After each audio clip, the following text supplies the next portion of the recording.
Good morning. Bună dimineața. I hope you're all rested. Sper că v-ați odihnit bine. I woke up this morning with a bit of a sore throat. M-am trezit cu o mică durere în gât, cu o răgușală. So as we often say, there's a frog in my throat. Am senzația că am o broască în gât. So Lorenzo's job might be a little more difficult today as he tries to listen to me. S-ar putea să ai dificultăți cu felul în care mă aude Laurențiu. I'd like to begin this morning telling you two stories. Aș vrea să încep dimineața aceasta spunându-vă două întâmplări, două povestiri. The first one is about a young woman in America. The second is about a farmer in India. Prima este despre o femeie tânără din Statele Unite, a doua despre un țăran din India. There's a woman named Tracy who lives in our community. În comunitatea noastră este o femeie pe care o cheamă Tracy. She's about 30 years old. 30 de ani. She's got bright red hair. E roșcat, are un păr frumos roșcat. She's married with two children. Și e căsătorită, are doi copii. And she has a very good job. Are un job foarte bun. Working for a large corporation. Lucrează pentru o corporație mare. Up until a year ago, Tracy had never been to church. Până acum un an, ea n-a fost niciodată la biserică. She'd never opened or read a Bible. Niciodată nu a deschis Scriptura să o citească. And she had no belief in God. Și nu avea niciun fel de credință în Dumnezeu. And she thought her life was pretty good. Credea că viața ei este foarte bună, e o viață ok. Then last November, her grandfather died. În noiembrie anul trecut a murit bunicul ei. She was very close to her grandfather, having spent many summers as a little girl with him. Avea o relație specială cu el pentru că petrecuse multe veri, vacanțele de vară cu el. He lived about 8 hours north of where she lives. El locuia cam la 8 ore în nord de unde stă ea. And so, in preparation for the funeral service, she and her husband and the two children got in the car and they drove the 8 hours to the small village where her grandfather lived. În pregătirea înmormântării, ea cu soțul și cu cei doi copii s-au urcat în mașină și au plecat pe drum de 8 ore spre sătucul de unde era bunicul. It was a small village where there were more cows than there were people. Era un sat mic cu mai multe vaci decât cu oameni. And the funeral service was at a small church in that village that her grandfather attended. Și serviciul de înmormântare a avut loc într-o biserică mică din acel sătuc. And when she and her husband went to the service, she was surprised to find the church was full of people. Când a ajuns acolo, ea a fost surprinsă să vadă biserica plină de oameni. She sat in the front row with her husband because she was family. A stat evident în primul rând ea cu soțul ei pentru că erau din familie. And during the service, there was opportunity for people to get up and speak about the grandfather. În timpul serviciului a fost ocazia în care oamenii puteau să iasă în față și să își aducă aminte despre lucruri legate de bunicul. And one by one, many people began to stand up and talk about his life. Și unul câte unul, dar mulți s-au ridicat să vorbească despre cum viața lor i-a influențat. And they spoke about how her grandfather would walk down the streets and he would smile at everybody. Un lucru pe care îl spuneau este că atunci când el apărea pe stradă, era un om a cărui față zâmbea, le zâmbea tuturor. They said he had a smile like an angel. Ei spuneau că a avut un zâmbet ca al unui înger. And they said how often he would say is, life is hard for people. And so many people go around sad in life. Și ei continuau să spună că într-adevăr viața este grea pentru noi oamenii și pentru mulți dintre noi. Dar din cauza asta și fețele noastre, mimica noastră este una apăsată, tristă. So apparently he felt that it was his a calling in life for him to bring joy to people. Așa că el simțea, înțelegând aceste lucruri, domnul respectiv simțea nevoia să aducă bucurie în viața celorlalți atunci când se apropia de ei, când interacționa cu ei. Because he was retired, he had a lot of time. Fiind pensionar, avea mult timp. And he would walk up and down the street of the small village, smiling at people and sharing encouraging words with them. Și își petrecea mult timp umblând pe strada satului și zâmbindu-le oamenilor, adresându-le cuvinte de încurajare. And person after person got up and gave and testified how his smiles and his words had really impacted their lives. Și mulți au mărturisit în ziua aceea cum doar zâmbetul și cuvintele lui încurajatoare ei au întărit în viața lor. And that his presence in that village was a major aspect of their life. Și cum simpla prezența lui în acea comunitate, în acel sat, reprezenta pentru sat un activ, un lucru foarte important. And many people would get up and talk about her grandfather and also talk about Jesus. Mulți au ridicat și au început să vorbească despre bunicul, dar și despre Isus. Tracy knew almost nothing about Jesus. Tracy nu prea știa nimic despre Isus. But she began to understand that there was some connection between her grandfather and Jesus. Dar a început să înțeleagă în timpul acelui serviciu că a existat ceva legătură între Isus și bunicul ei.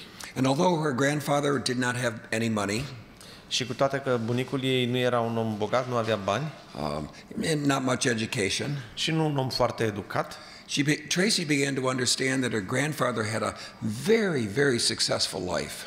Ea a început să realizeze că viața lui de fapt a fost o viață de succes, o viață foarte cu impact. Because he used his simple smile and his encouraging words to impact and really change an entire village. Pentru că a folosit un zâmbet simplu și cuvintele lui de încurajare să influențeze calitatea vieții din satul lui.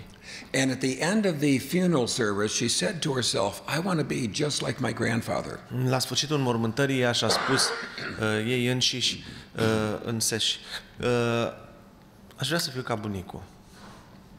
The following day, she was preparing with her family to travel back to where she lives.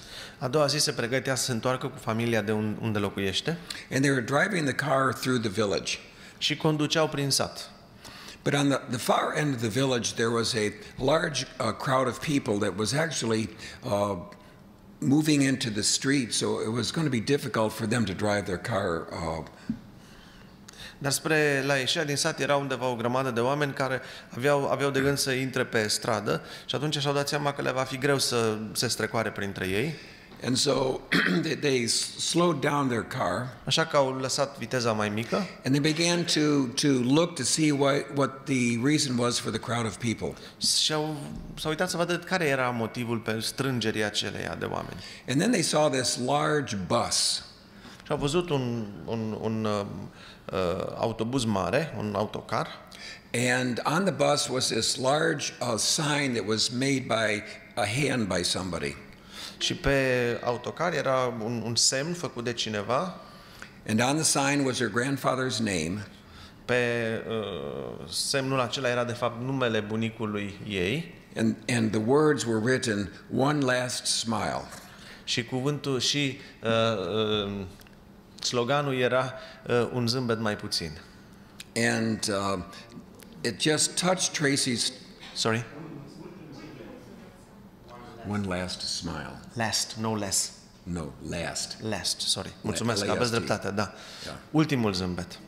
Da. Yeah. And when she saw that sign, she just started to weep.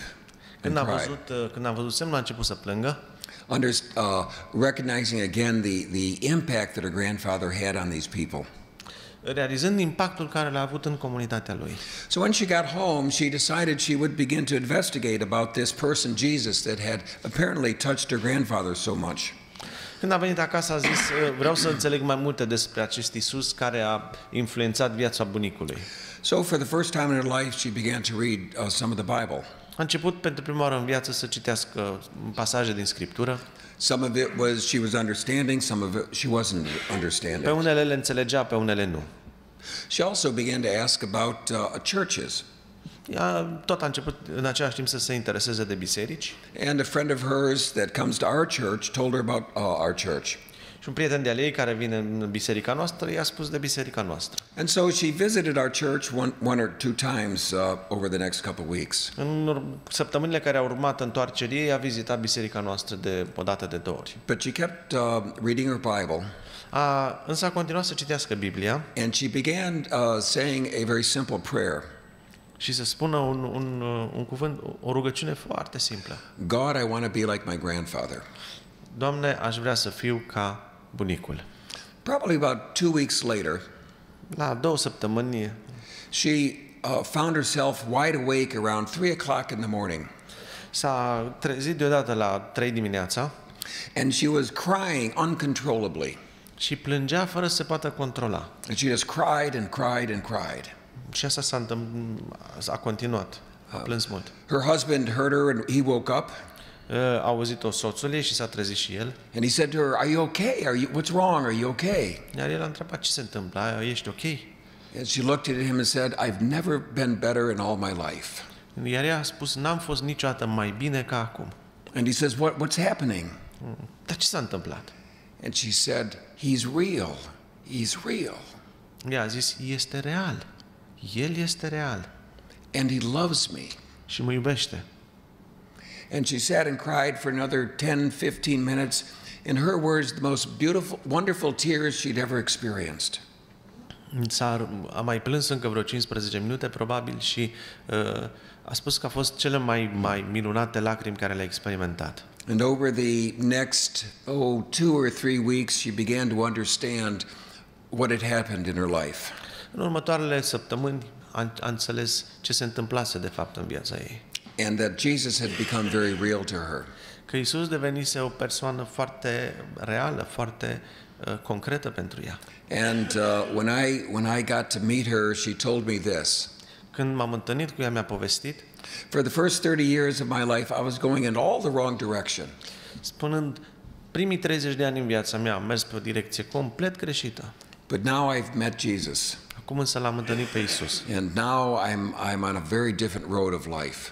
Sunt pe o total altă direcție în viață. About 3 months ago, she began to work with our teenagers in ministry. Acum 3 luni a început să lucreze cu adolescenții noștri, în lucrarea cu adolescenții. And when I pass her in the hallway at our church, she has this beautiful smile on her face. Da. Și în interacțiunea mea în biserică o văd, are un zâmbet minunat. Let me tell you a second story. Haideți să vă spun o a doua povestire. A number of years ago, I was in India and I met an Indian farmer. Acum câțiva ani am fost în India și am întâlnit un țăran. He was probably about this tall. Era cam așa de înalt. Very, very skinny. Foarte, foarte, foarte slab. His skin was very dark. Cu o piele foarte neagră. And where I met him, I spoke with him in front of his house. M-am întâlnit și am vorbit cu el chiar în fața casei lui. His wife and 3 children, young children, were with him.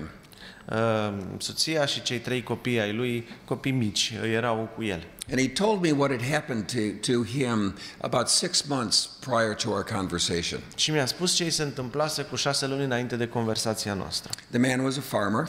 Era un țăran. And he grew rice. Și cultiva orez.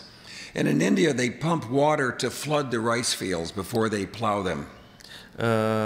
Înainte să planteze orezul, ei inundă cu pompe, cu apă, inundă terenul. And so there'll be about this much water on top of the ground before they start plowing. Deci înainte, this is yours, yes? Okay. Înainte să se apuce să planteze, nu? Să are, chiar să are? Yeah. Ok, să are. Apa este cam de, să zic, 20 de centimetri. And he has a water buffalo, and with the water buffalo he plows the ground. Și cu un bivol el ara pământul. And because the ground is so muddy, the Indian farmers, they plow with bare feet. Și pentru că e apă și e foarte mult noroi, ei ar desculți. So he's walking through the field full of mud, plowing with his water buffalo. Deci împreună cu bivolul mergea prin câmp în noroi. As he gets to the end of the field, he's turning around. La capătul ogorului se întoarce. And somehow he lost his balance and he slipped and he fell. Nu știe cum, și-a pierdut echilibrul și a alunecat și a căzut. And he fell underneath the plow. Dar a căzut cumva sub plug. Da, sub plug. And the sharp end of the plow went into his calf right there. Am înțeles. Și lama plugului s-a înfipt cumva aici, în zona aceasta. And cut into his calf about this far. Și a tăiat în piciorul lui 20 de centimetri, 30 de centimetri aproape. So his calf is surrounded by mud, and it's opened up, bleeding. Deci rană deschisă, plină de noroi, sângerare puternică. And he was probably about 8 or 10 kilometers from the local hospital. Și era cam la 10 km de un loc unde putea să-i se dea un prim ajutor medical, de un spital, ceva dispensar. And so he was shouting and calling for his family. A strigat după ajutor la familia lui. His brother who lived nearby heard him and came. Dar și fratele lui, care nu era departe de nu locuia departe de Ogor, a venit și l-a auzit și a venit. They put him on a horse cart and took him to the government hospital. Și l-au luat repede, l-au pus într-o căruță și l-au dus la spital. There was a doctor at the government hospital that saw his leg. Un doctor de acolo, din spitalul de stat, l-a văzut, i-a văzut piciorul. And never cleaned the cut, but just started to suture him up, to stitch up his leg. Nu a curățit nimic din rană, ci a început doar să coasă, parcă zicea să da. So the dirt and the mud was now inside his leg. Cu toată mizeria acolo.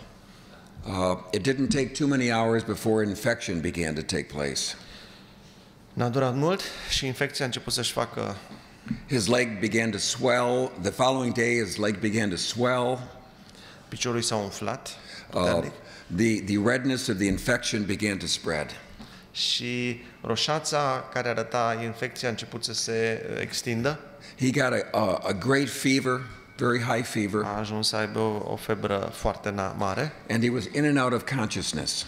Și era ba conștient, ba inconștient. Deci avea deja momente de inconștiență. His family had been with him the entire time. Familia lui a fost cu el tot timpul. And the doctors came and told the family that he would die. Doctorii au venit și i-au spus va muri. So the family decided that they wanted to take him to their house so he could die at their house. Așa că familia a zis, dacă tot moare, haide să ducem acasă, să moară acasă. So they hired a taxi to take him home. Au angajat un taxi să-l ducă acasă. But as they were putting him into the taxi, another person told him that there was this Christian hospital that was maybe about 5 kilometers away. Dar când erau să iasă, cineva le-a zis, dar există un spital creștin care nu-i departe, e la vreo câțiva kilometri. And the family discussed among themselves, do they take him home to die or do they take him to the Christian hospital where he'll probably die anyway? Și am spus, bun, ce opțiuni avem?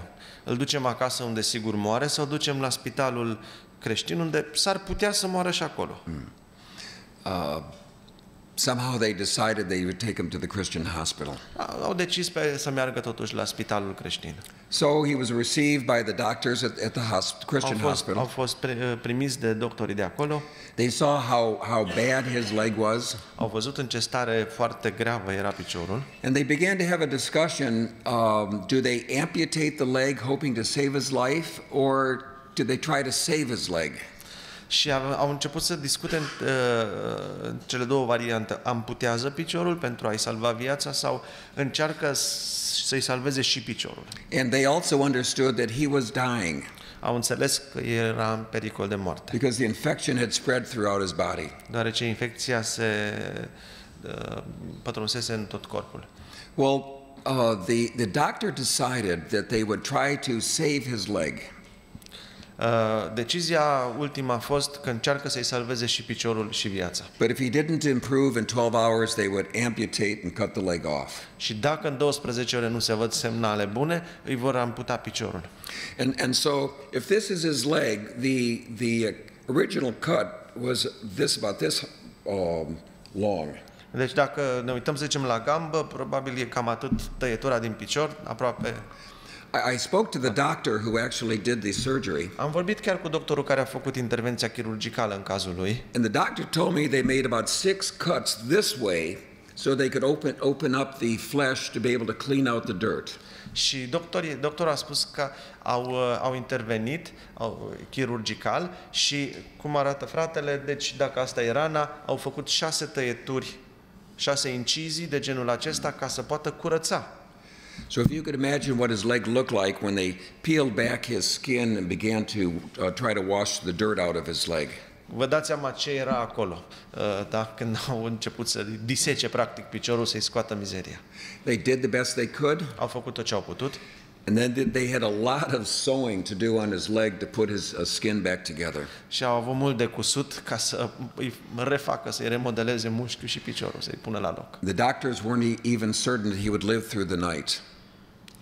Doctorii au avut temeri că s-ar putea să nu supraviețuiască nopții. So they placed him in a room. He was unconscious. Era inconștient și l-au pus într-o cameră. In the middle of the night, he woke up. În mijlocul nopții s-a trezit. And he was feeling terrible pain in his leg because of what had happened. Îl durea crunt piciorul. But as he looked on the wall, there was this picture of Jesus on the wall. Dar uitându-se pe perete, era acolo un tablou, o imagine cu Isus. It's the common picture of Jesus that many of us have seen. E imaginea comună, foarte frecventă, pe care o întâlnim cu Isus. About this big.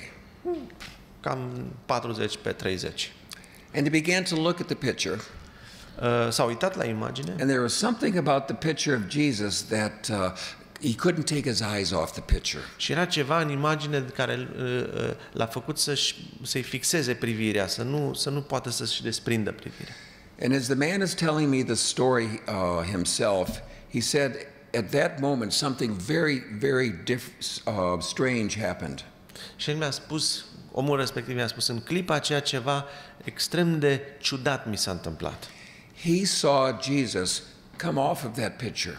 El l-a văzut pe Iisus ieșind din tablou. And Jesus walked over by the side of his bed. Venind lângă patul lui. Never said a word. N-a spus niciun cuvânt. But he reached inside of his robe and he pulled out a small bottle of water. Și Iisus a luat din haina lui o sticluță mică cu apă. And then he lifted up the sheet to expose the leg of the man. I-a luat cerceaful de pe picior. And he poured the water from the bottle over the man's leg. Și a pus substanța aceea din sticluță pe piciorul bolnav. The man said that the water was very hot. He almost felt like it was burning his leg. El a spus că apa a avut senzația că e apă foarte fierbinte, a avut senzația de arsură. So he's staring at his leg, wondering what is happening to his leg because of the hot water. Se uita la picior și se minuna ce se va întâmpla acum când i-a pus Iisus apa fierbinte. And then he turned to see this man had walked out of the picture and he was gone. Și după aia s-a întors să vadă unde e omul și care ieșise din tablou nu mai era. And he fell asleep. A dormit. The next morning, a doua zi dimineață, the doctor told me he was beginning to make the rounds to the various rooms. Doctorul își făcea vizita de dimineață. And the doctor said he heard shouting from this room that this man had been in. Și doctorul a spus că a auzit strigăte din camera unde era bărbatul. And the doctor thought to himself, "Oh, how sad, the man has died. That's his family crying." Și el a zis, îmi pare rău, da. S-a adeverit ce ne-am temut, a murit. Familia lui plânge. So the doctor and the nurse with him walked down to that room to see the dead body. Așa că el și cu asistenta care îl însoțea s-au dus se așteptau să vadă cadavrul. And to his absolute amazement, the man is alive and he's standing. Și spre surprinderea lui, numai că omul era viu, trăia, dar și stătea în picioare. And the bandages are off of his leg. Bandajele care erau pe picior nu mai erau pe picior, erau date jos. And his family is around him.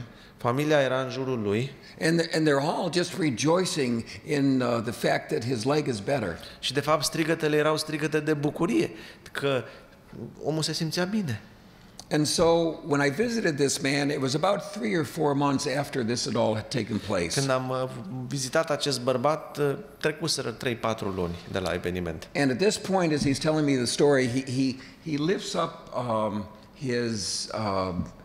his native clothing to show me his leg. Și în momentul când îmi povestea, și-a ridicat haina lui, haina pe care o poartă ea acolo, să-mi arate piciorul. Now, he had told me how big the original cut was. El mi-a povestit cât de mare a fost tăietura originală. And I had previously spoken to the Christian doctor who told me about these cuts.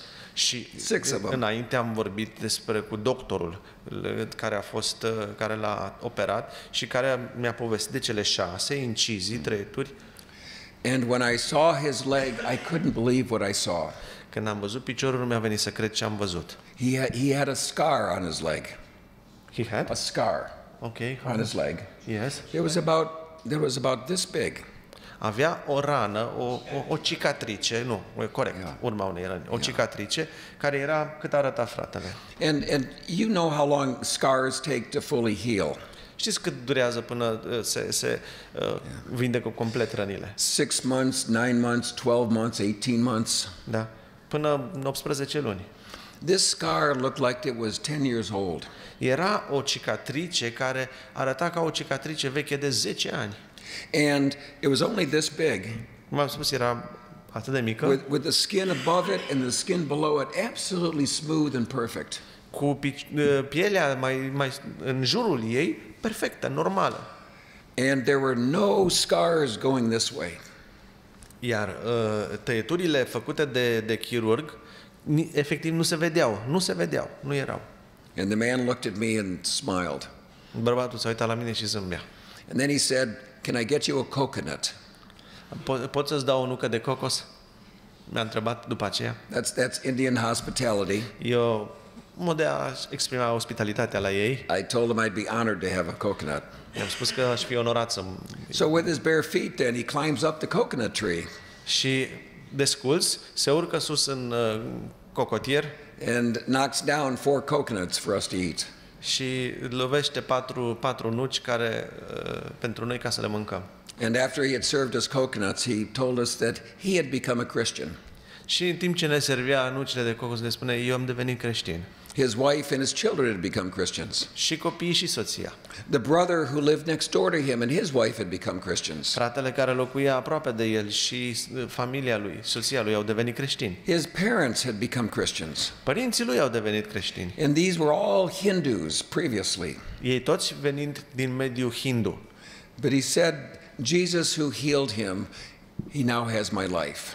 Și a spus, știi, Iisus care m-a vindecat are și viața mea acum. And the doctor, when I went back from his house and went back to the hospital, I talked again to the doctor. Când m-am întors de la el, am trecut din nou pe la spital și am vorbit cu medicul. And the doctor said this to me. Și doctorul mi-a spus, we cannot explain what happened. Nu putem să vă explicăm ce s-a întâmplat. Our fear with this man was going to die because of the infection. Noi ne temeam că noaptea aceea omul va muri din cauza infecției. But something very special, something very miraculous happened that night. E clar că ceea ce s-a întâmplat a fost ceva miraculos, special. And then he said, "Isn't God good?" Și după aia doctorul a spus, nu e așa că Dumnezeu e bun? End of story. Aici ne oprim cu povestirea. That in Bune there is a great story that has been taking place. Aș putea îmi dați voie să vă sugerez, să vă spun că în Buna Vestire este o întâmplare, o istorie care este în desfășurare, o povestire care este în desfășurare. It began many years ago, but the story is continuing to be written by God. A început cu ani în urmă, dar este o relatare pe care Dumnezeu continuă să o scrie. And so there is a large, grand story of this church. Deci este, dintr-o anumită perspectivă, o relatare, o istorie, o istorisire mare care înglobează ceea ce se întâmplă în această biserică. And each one of you is starring in this story. Și fiecare dintre voi aveți un rol în această povestire.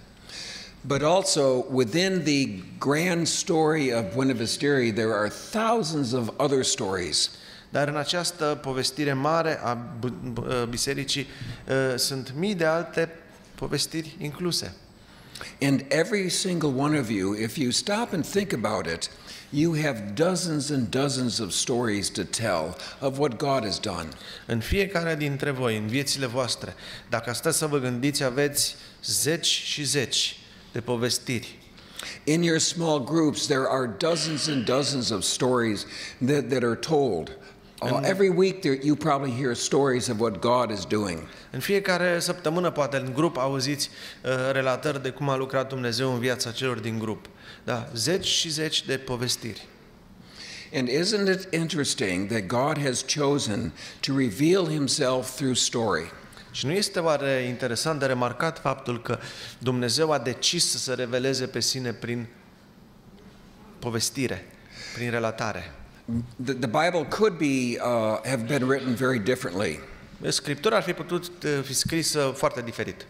Thus saith the Lord. Asta spune Domnul. I am powerful. Sunt puternic. I'm loving. Atotputernic. I'm gracious. I'm patient. Iubitor, plin de milă, plin de răbdare. I am forgiving. I am judgmental.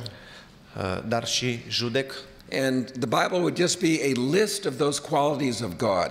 Biblia ar putea fi o listă a acestor calități ale lui Dumnezeu. And yet God chose a very different way to reveal himself. Și totuși Dumnezeu a ales un mod total diferit de a se revela. He reveals himself through story.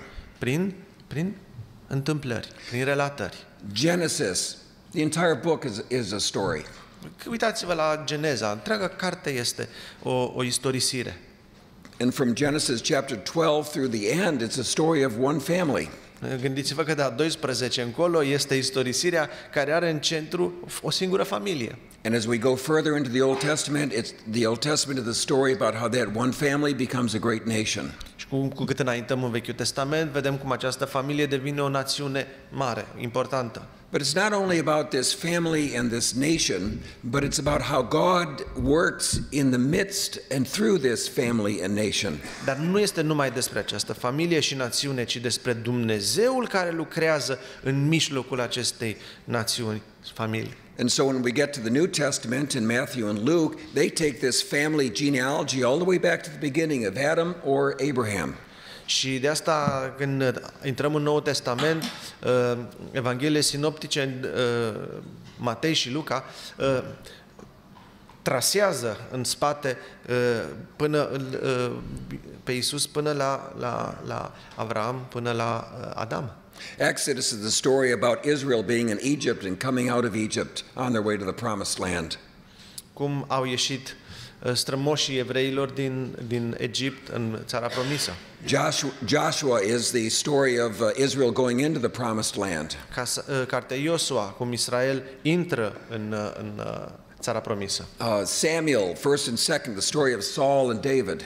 1 și 2 Samuel, istoria lui Saul și a lui David. Job, the story of one man that suffers greatly under the hand of God. Iov, istorisirea unui singur om care suferă.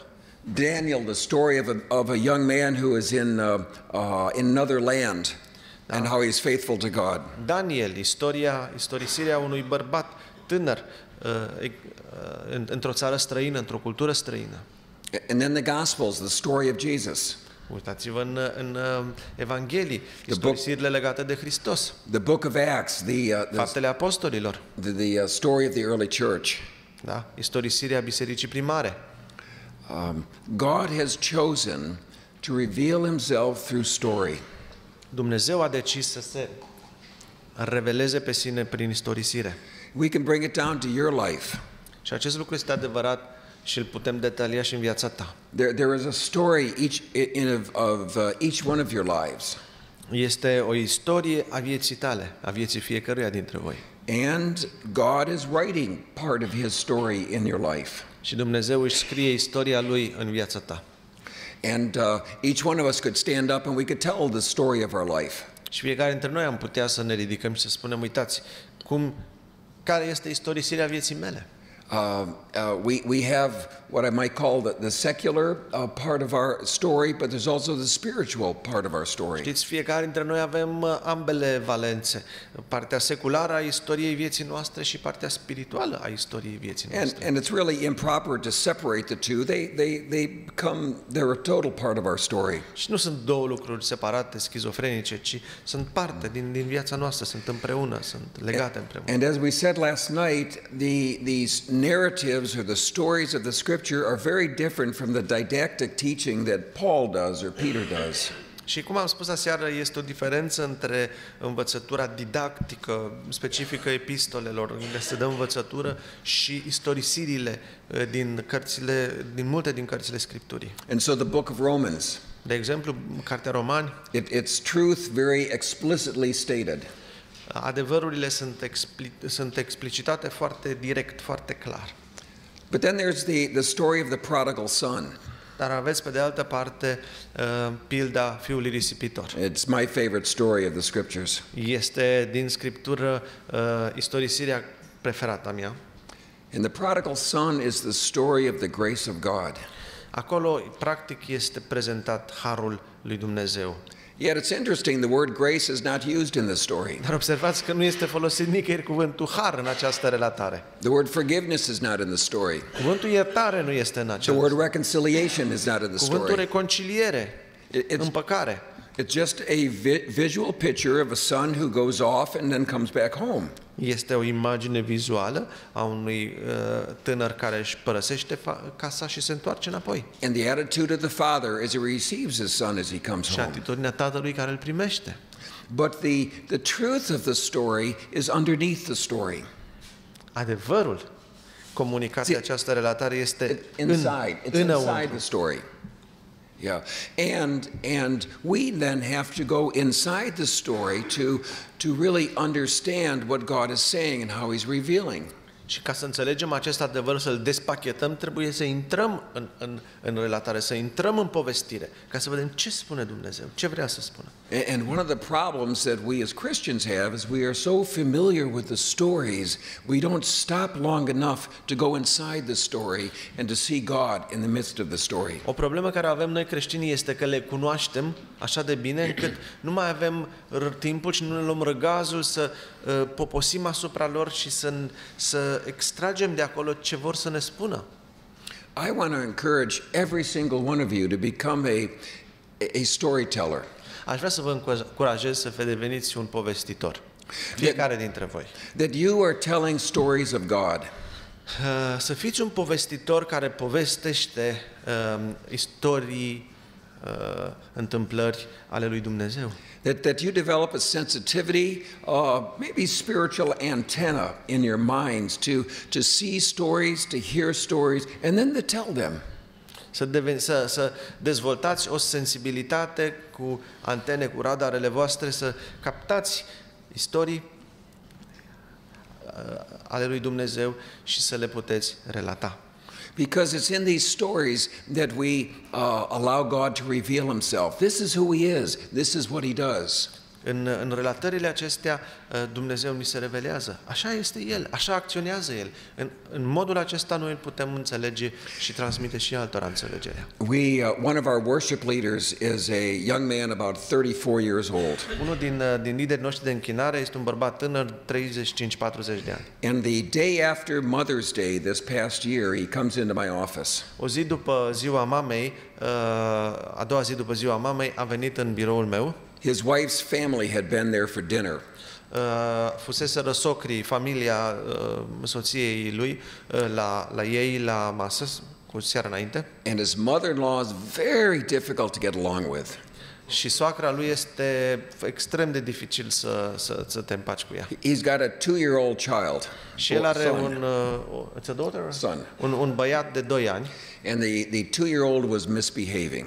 Și ăsta mic făcea năzbâtii. And so the father disciplines the son and scolds him. Așa că tatăl lui l-a disciplinat și i-a tras una la fund. In front of the mother-in-law. În fața soacrei.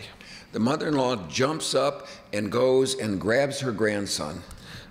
Bunica, soacra Domnului sare de pe scaun, se duce și le ia în brațe pe nepot. And says to her son-in-law, "How could you speak to my grandson in such a way?" Și spune ginerelui, totdeauna asta. Îi spune ginerelui, cum poți să-i vorbești în felul ăsta nepoțelului meu? He was furious. Bun, el s-a mâniat rău. And he came this close from ordering his mother out of his house. Și a fost foarte aproape să o dea afară din casă. His wife grabbed him and stopped him from doing that. Și nevasta lui s-a prins la vreme și l-a oprit. But after at the end of the day, he had a talk with his wife, and they decided that his mother-in-law would not be allowed to come into their house for a long time. Se pare că după ce a plecat au avut o ședință de familie și au luat decizia că soacra va avea interdicție o perioadă lungă la ei acasă. And this was not the first time she had done something like Se this. pare că n-a fost prima oară când ea a dat cu ceva în fasole. But he was determined. He was determined it would be the last time. Dar el a zis, o să fac să fie ultima oară când îi dau șansa să mai facă And prostii. I sat and listened to the story of the previous day. Da, și am ascultat această povestire. And he was so angry Era atât de mânios that she was undermining his authority as a father in his house. că ea i-a subminat autoritatea de tată la el acasă. About a month later, he's telling the story again to his spiritual mentor. Cu o lună după aceea a relatat aceeași întâmplare mentorului său spiritual. Who began to encourage him to pray for his mother-in-law. What? To pray. Okay. Pray.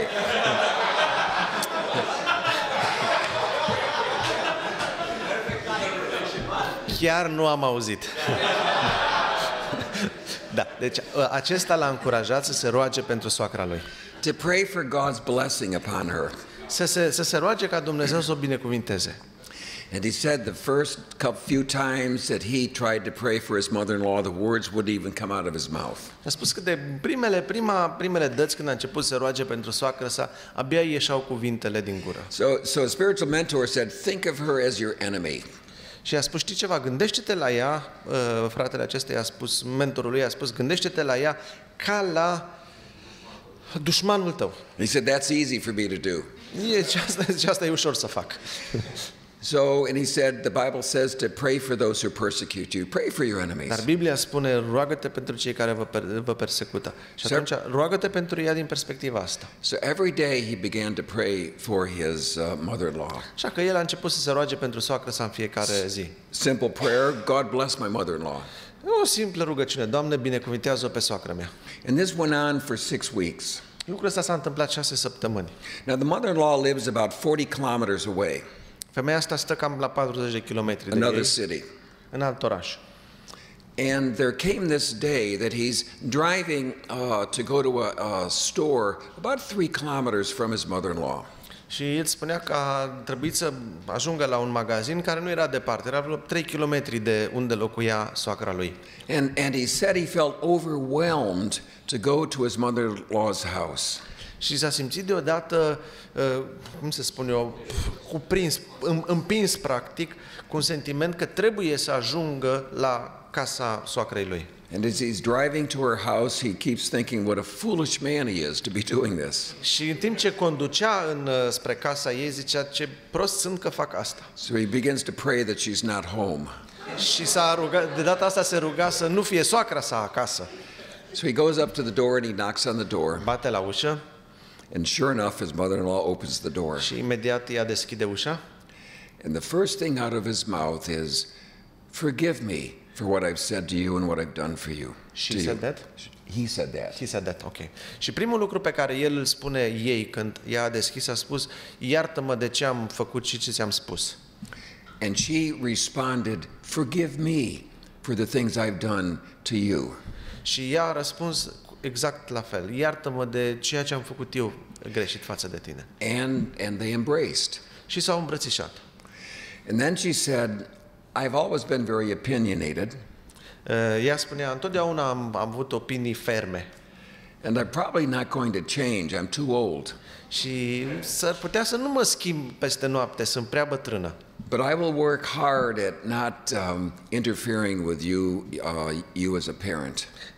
Dar sunt conștientă și voi lucra mai atent ca să nu mai interferez în rolul tău de părinte. And so this young man looked at me when he told me the story and he says, my mother-in-law probably will always be the same. Omul acesta, când îmi relata ce s-a întâmplat, spunea, știi ceva, soacră mea cred că tot timpul va fi aceeași, la fel. But there's something that has changed in my heart. Dar ceea ce s-a schimbat a fost ceva ce s-a schimbat în inima mea. And I see her very differently. Acum o văd pe ea în mod diferit, eu. And now I can tolerate her coming into our home. Și acum pot să-i spun că e binevenită la noi în cămin, acasă. Now I could have stood up here and said, you need to pray for your enemies. Știți, aș fi putut să vă spun aceeași informație simplu. Trebuie să vă rugați pentru dușmanii voștri. You're having family problems, pray for the person that you're having problems with. Aveți probleme cu vreo persoană, roagă-te pentru persoana respectivă. Because God says, pray for those who persecute you. Pentru că Domnul spune, rugați-vă pentru cei care vă persecută. God says, love your enemy. Domnul spune, iubește-ți vrăjmașul. But most of you would hear those words and they'd go in one ear and out the other and you'd nod, yes, I've heard those words. Dar dacă aș fi spus doar atâta, v-ar fi intrat pe ureche și v-ar fi ieșit pe cealaltă. But being able to tell a story of how God works in changing hearts through prayer. Dar faptul că v-am relatat o istorioară, da, o întâmplare, cum Dumnezeu a schimbat o inimă, a schimbat niște vieți prin ascultarea de această poruncă, Takes the same truth, aduce acest adevăr, and the same promised activity of God, aceeași promisiune, același adevăr, and it makes it very personal and very real to us. și îl face foarte personal, foarte real. Stories are so important. Povestirile sunt atât de importante. They inspire us. Ne inspiră. They remind us of things that we know to be true. Și ne aduc aminte de lucruri pe care le știm că sunt adevărate. They challenge us. Ne provoacă. There's probably a few of you here that have a bad relationship with your mother-in-law. Poate că unii dintre voi aveți relații la fel, mai tensionate cu soacrele voastre. And as you listen to that story, the Spirit of God spoke to you. Și poate când ați auzit această relatare, Duhul lui Dumnezeu v-a mișcat. Stories affirm truth to us. Povestirile reprezintă adevăr în stare brută pentru noi. And stories have a way of touching our hearts. Și ele au o abilitate de a ne atinge inimile. If you think through what goes on in your small groups, dacă vă gândiți la ce se întâmplă în grupurile mici, do you walk out of your small group at the end of the night saying, "Hallelujah, we had a great Bible study"? cum evaluați la sfârșitul serii grupul vostru? Veți zice, slavă Domnului, am avut un studiu biblic foarte bun. Or is it a hallelujah, somebody's heart was changed, God worked, God moved? Sau spunem, slavă Domnului, inima lui cutare a fost atinsă, inima lui cutare a fost mișcată, Dumnezeu a lucrat. When your small group celebrates, isn't it the stories that come back of what God has done through the small group, in the small group, or in the life of the people of the small group? Când celebrăm în grup, ce celebrăm? Nu celebrăm felul în care Dumnezeu a lucrat, povestirile, relatările cum Dumnezeu a lucrat în viața oamenilor? And when we hear those stories, we're inspired and we're encouraged. Nu așa că atunci când auziți ce Dumnezeu a făcut în viața celorlalți, sunteți și voi și vă încurajați? And what if there was a overwhelming, powerful environment of storytelling within our small groups? Și ce ar fi dacă în grupurile noastre ar fi un mediu foarte puternic de a relata ceea ce Dumnezeu face, da? De a relata, de a povesti ceea ce Dumnezeu face. With you as the leader being the chief storyteller. Cu voi ca lider fiind cel care provoacă această povestire și cu rol de povestitor. I'm the chief storyteller of our church. În biserica mea eu sunt povestitorul șef. And there's two things that I do. Sunt două lucruri care le fac. In this role. În rolul acesta. I listen for stories. Unu, sunt foarte atent și ascult relatări. But then I go and I encourage people to tell their story. Și doi, îi încurajez pe oameni să fie deschiși să spună istoriile. And I don't quite understand it, but there is a hesitation that so many people have to tell their story of what God has done. Și nu prea înțeleg de ce, dar există o jenă, o ezitare pe care oamenii o au să spună istoria felului în care Dumnezeu a lucrat sau relatări din viața lor. So sometimes I encourage, sometimes I have to pressure. Câteodată încurajez, câteodată îi fac voluntari. But I want the people of God to hear the stories of God. Da, îmi doresc ca oamenii lui Dumnezeu să asculte și să spună istoriile lui Dumnezeu, povestirile lui Dumnezeu. Because I understand the power and the impact they have. Deoarece acestea au impact, au putere. Another example. Un alt exemplu. Last year we started a course on financial budgeting. Anul trecut am început un curs de bugetare financiară. It's a 9-week course. E un curs de 9 săptămâni. And people go, they learn how to do a budget, they learn Christian principles in handling money. Și oamenii merg acolo, învață cum să-și facă un buget și devin conștienți de principii creștine care sunt se relaționează la finanțe. It's a very good course. E un curs foarte bun. So we were going to run it the second time. O să-l mai facem încă o dată acum. So I got up to announce that the course was starting in a couple of weeks. M-am ridicat și am anunțat că va începe în câteva săptămâni cursul. And I said we're having this financial course. Și am zis, le-am descris cursul. It's going to be on Wednesday nights from 6:30 to 8. Și va fi în fiecare miercuri de la 6:30 la 8 seara. It lasts for 9 weeks. Va ține 9 săptămâni. There's a DVD teaching every week to help you in a biblical way to handle your finances. Și DVD? DVD. It's a watch your DVD every week. Deci sunt niște cursuri pe DVD și în fiecare oamenii se uită la filme respective și vă ajută să gestionați banii din perspectivă creștină. And this would be a good thing for many of you to attend. Și sorry, this is what you told to the others or what you are telling us? No, I told the church. You told the church. Okay. I'm talking to the church. Yes. Și le spunea bisericii, îndemna să îi motiva să participe. And after the service you can sign up. Și după ce terminăm serviciul divin, puteți să mergeți să vă înscrieți. 6 people signed up. S-au înscris 6. During that week I got an email from somebody who had finished the course. În timpul acelei săptămâni am primit un e-mail de la cineva care tocmai terminase cursul. And let me read you his email. Vreau să-mi dați voie să vă citesc e-mailul. My wife and I now have hope. Soția mea și cu mine acum avem speranță. We've been married 8 years and have 3 children. Avem 3 copii, suntem căsătoriți de 8 ani.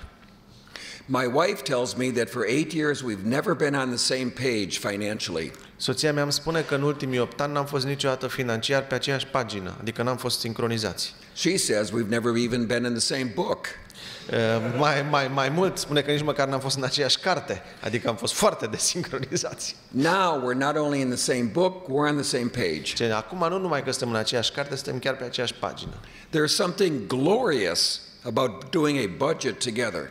E un fapt glorios, extraordinar să facem un buget împreună.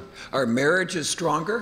Căsnicia noastră e mai puternică. And last week we sat down with our children and we allowed the entire family to cut up our credit cards. Și săptămâna trecută chiar am stat împreună cu copiii și ne-am tăiat cărțile de credit împreună, cu foarfeca, adevărat. Adică We're not going back. Nu ne mai întoarcem înapoi în ideea de a folosi credit carduri. And my wife and I have committed to a 5-year plan. Soția mea și cu mine ne-am luat angajamentul pentru niște obiective pe 5 ani. That we will be debt free and our house will be paid for. Și anume ca în 5 ani să ajungem fără datorie și să ne fi plătit datoria legată de casă. And he ended by saying, I've been talking about this program to everybody who will listen. Și a încheiat e-mailul spunând, le-am spus tuturor celor care au vrut să mă asculte de importanța acestui program. So I got his permission and the following Sunday I read his letter. I-am cerut voie și am primit dreptul să-i citesc această scrisoare în fața bisericii. Just as I read to you. Așa cum am relatat-o vouă. 50 people signed up. S-au înscris 50 de persoane. Not 6, 50. Deci nu 6, ci 50. Same course, Același curs, same information, cam aceeași informație, same 9 weeks. aceeași efort de 9 săptămâni, But a story of what God did in a family who went through this course. dar istoria pe care Dumnezeu a scris-o cu familia care a trecut prin acest curs. And isn't that what we want to have happen? It isn't just information, it's transformation. Vedeți, noi nu avem nevoie doar de informație, ci avem nevoie de transformare. Și când vedem transformarea, suntem interesați. Pastor Talos, do you allow your people to watch television? Even to take a break. Yeah. And you allow them to go to the movies. Deci, frate Talos, le dați voie la oameni să meargă la filme. We have a list. Yeah. That we have. Yeah. We haven't had any problems with Okay. that. Let me talk about what we see on television, what we see at the movie theater. Haideți să ne folosim puțin de imaginea aceasta. One of the most popular television shows in America is a show called NCIS. I think we have here. Yeah. Unul dintre show-urile de succes acum în America se numește NCIS. Cred că e un serial de filme polițiste. It's about a group of Navy investigators who investigate criminal activity. Da, niște investigatori din armată, din marină, da, care investigează diverse crime. And every show begins the same way. Every episode begins the same way. Și fiecare episod începe la fel. Everything's normal. Totul e normal. They're talking, they're laughing. Vorbesc, râd. Maybe they're eating. Poate mănâncă. It's a typical normal day in the office. O zi obișnuită în birou. Maybe that lasts for 2 minutes. Asta durează 2 minute. And then all of a sudden a dead body is found. Deodată e găsit un cadavru. Deodată începe criza. And they mobilize into determining who killed the person. Și se mobilizează toată echipa să vadă cine a fost criminalul. And the rest of the hour is spent on trying to find out who the murderer is. Restul din episod de o oră. And with 1 minute left in the show, the murderer is discovered. Da. Deci aproape o oră e căutarea, la sfârșit, în ultimul minut, se găsește criminalul. And then the last minute, life is back to normal. În ultimul minut, iarăși viața este din nou la normal. Life is good. Viața e bună. James Bond. James Bond, de exemplu, da? The earlier James Bond would open up and he's talking, he's in his normal conversations with people. În filmele inițiale cu James Bond, da, filmul începe cu viața, să zic, normală a agentului, da, discută, interacționează. But in the first couple of minutes, a very evil person emerges who wants to control or destroy the world. Și în minutele ulterioare, deodată apare personajul negativ, cineva care vrea să distrugă sau să controleze lumea. James Bond is mobilized, and the rest of the movie is spent just trying to destroy or kill this evil person. Și el este mobilizat, este trimis în misiune și tot restul filmului el încearcă să-l distrugă pe inamic. And at the end of the movie, the person is destroyed or killed. La sfârșitul filmului, dușmanul este eliminat.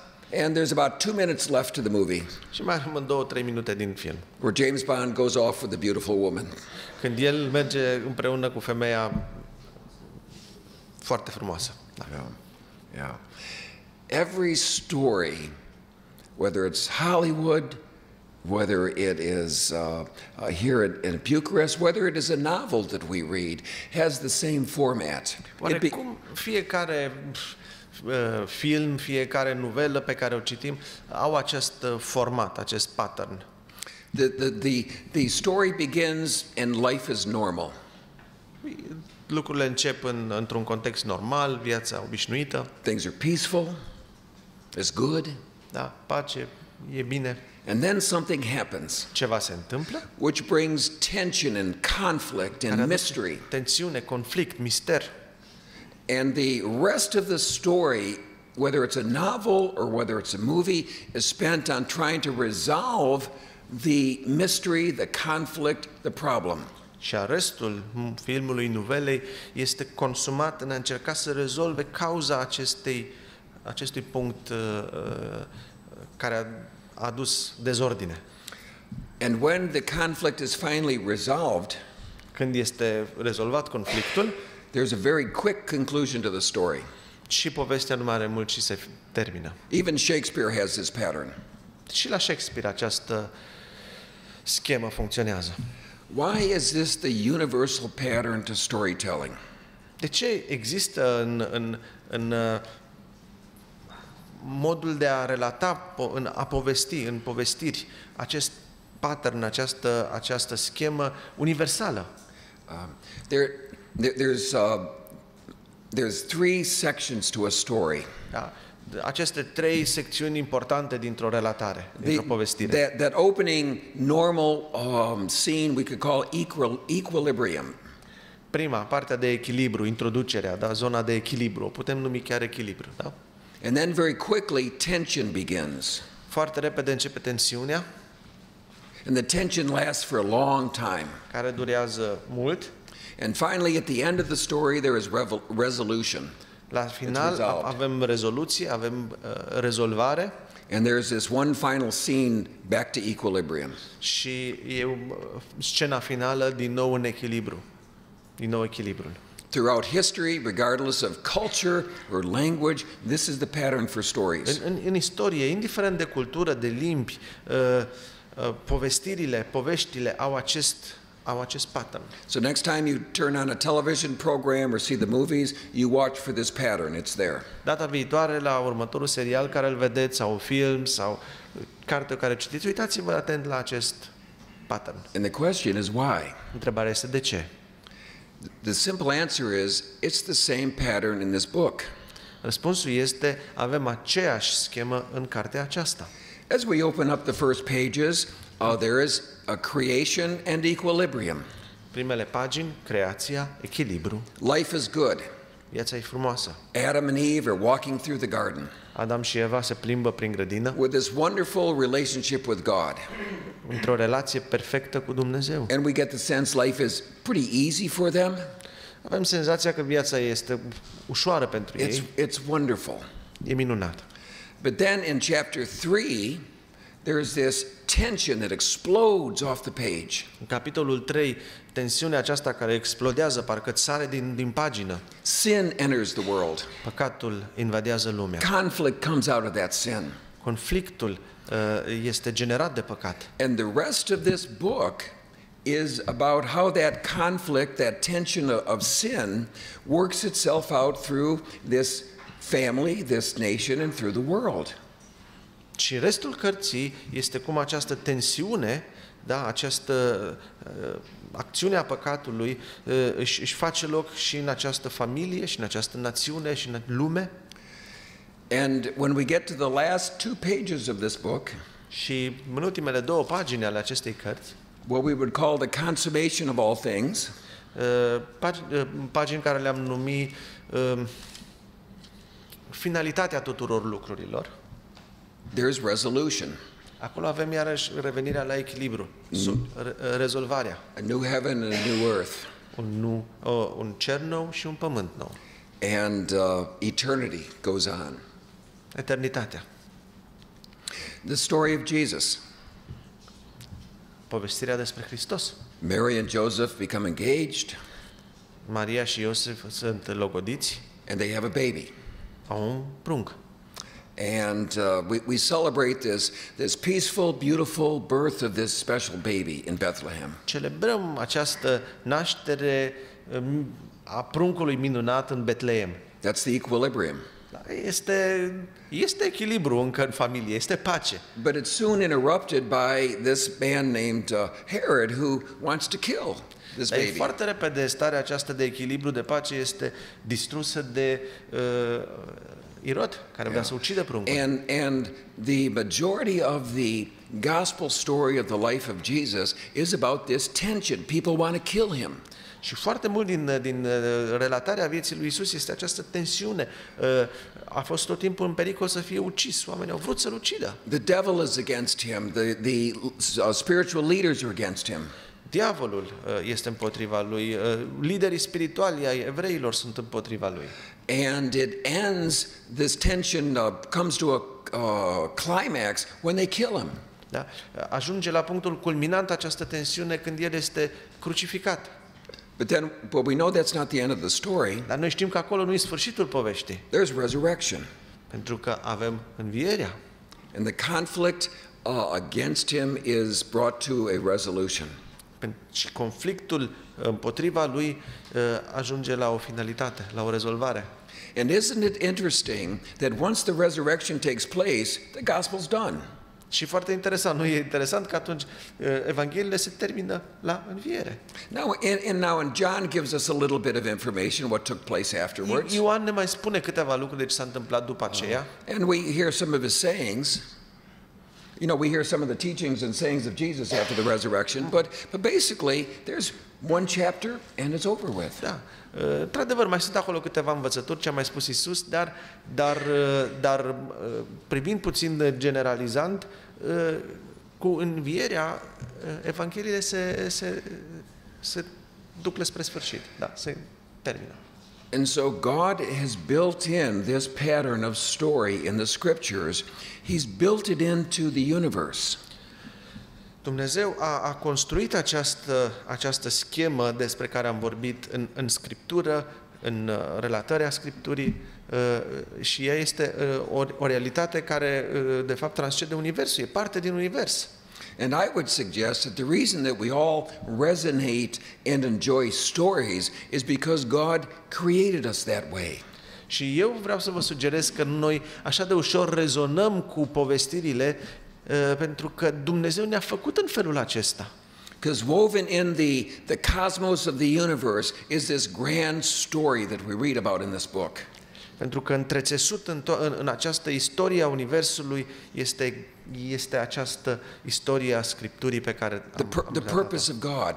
Scopul lui Dumnezeu. And when we're saved, we become part of this story. Când suntem mântuiți, tu și eu, suntem parte a relatării, parte a povestirii. And so we talk about the grand story of God that we become a part of.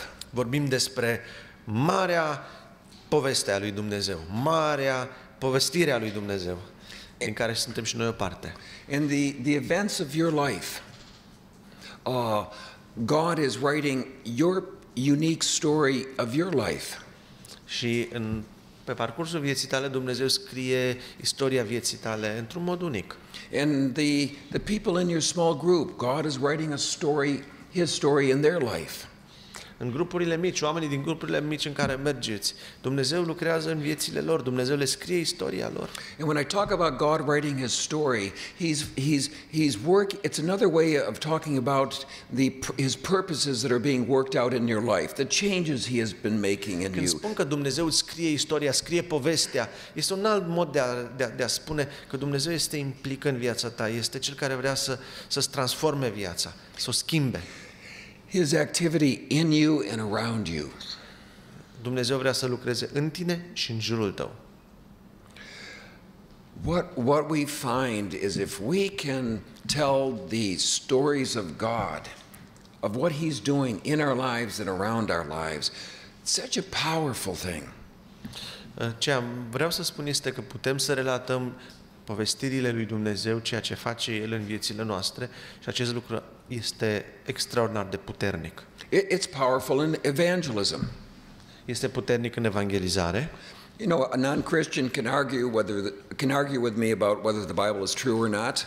Știți, un necredincios ar putea să intre într-o întreagă dispută cu mine despre dacă Biblia este adevărată sau nu, or creation versus evolution. sau pe tema creației versus evoluției. There's a lot of things that a non-Christian can argue with us about Christianity. Sunt o grămadă de zone de dezbatere între mine și un necredincios legate de Scriptură. But it's very hard to argue against stories. E foarte greu ca cineva să dezbată în legătură cu, sau să nu fie cu o povestire. Non-Christian may not like my story. S-ar putea ca un necreștin să nu-i placă, unui necreștin să nu-i placă povestea mea. The non-Christian may try to dismiss my story. Sau să o invalideze, să o desconsidere. But there's a power in the story that can't be denied. Dar este o putere în povestire care nu poate fi ignorată. Nu poate fi ignorată. And in every God story there is an activity of God.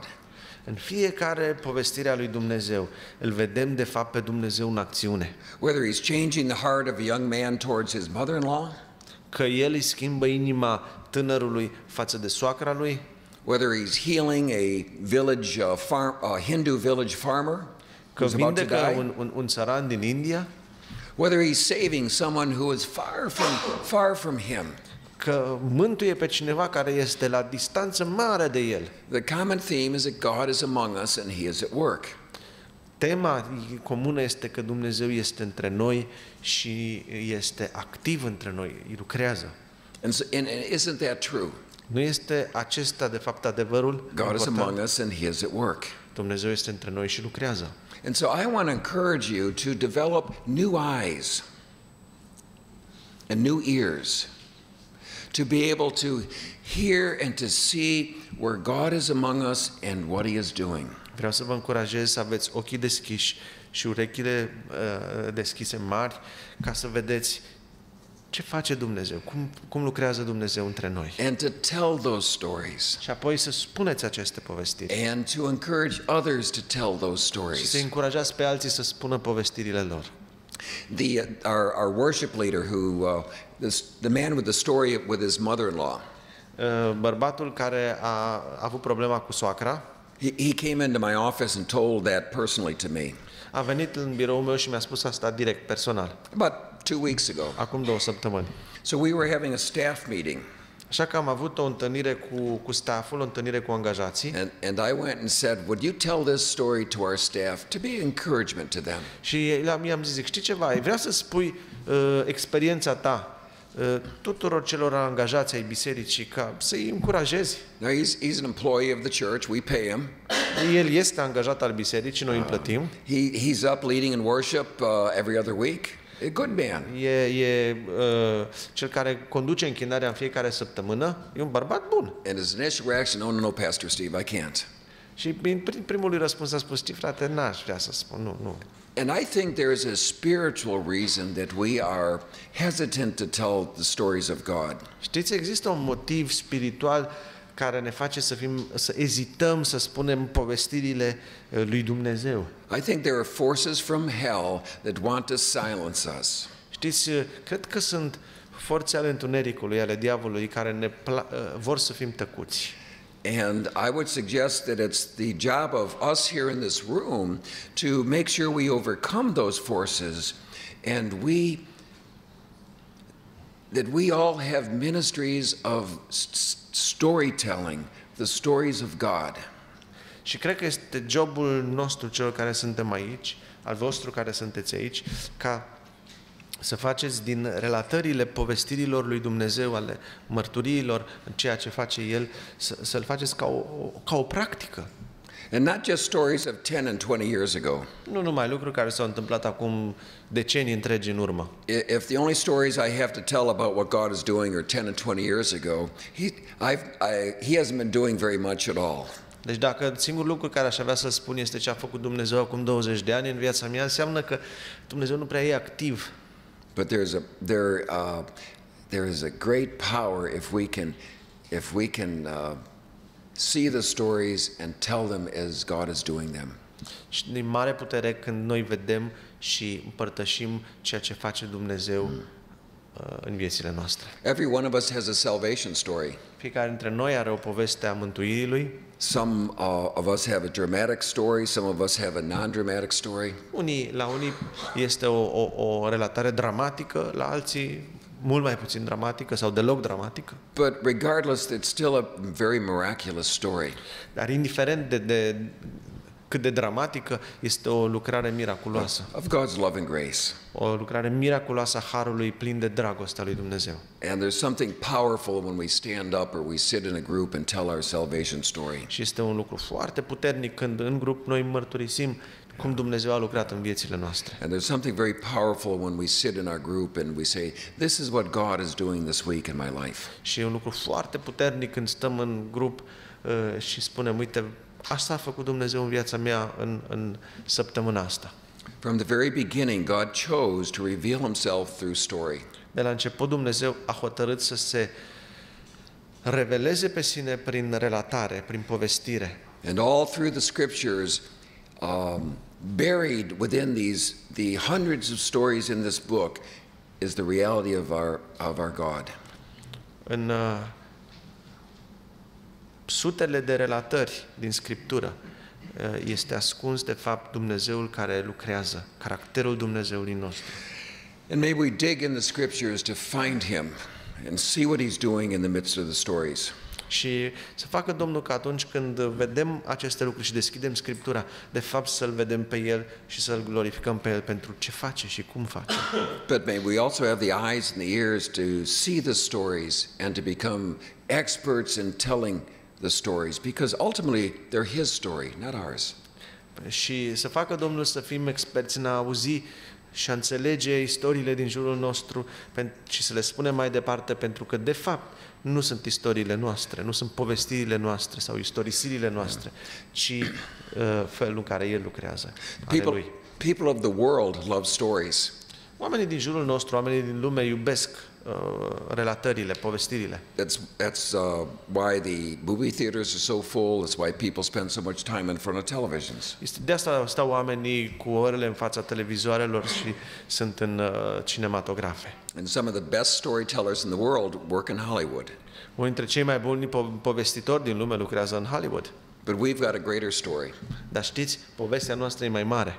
We have a more powerful story. Povestirea noastră e mult mai puternică. And Bucharest and Romania need to hear the stories of God. Și București, România, trebuie să audă povestirile lui Dumnezeu. The stories he's doing in your life, the stories he's doing in this church. Ceea ce face El în viața voastră, ceea ce face El în biserica Lui. Because God is doing a lot. Pentru că El face multe.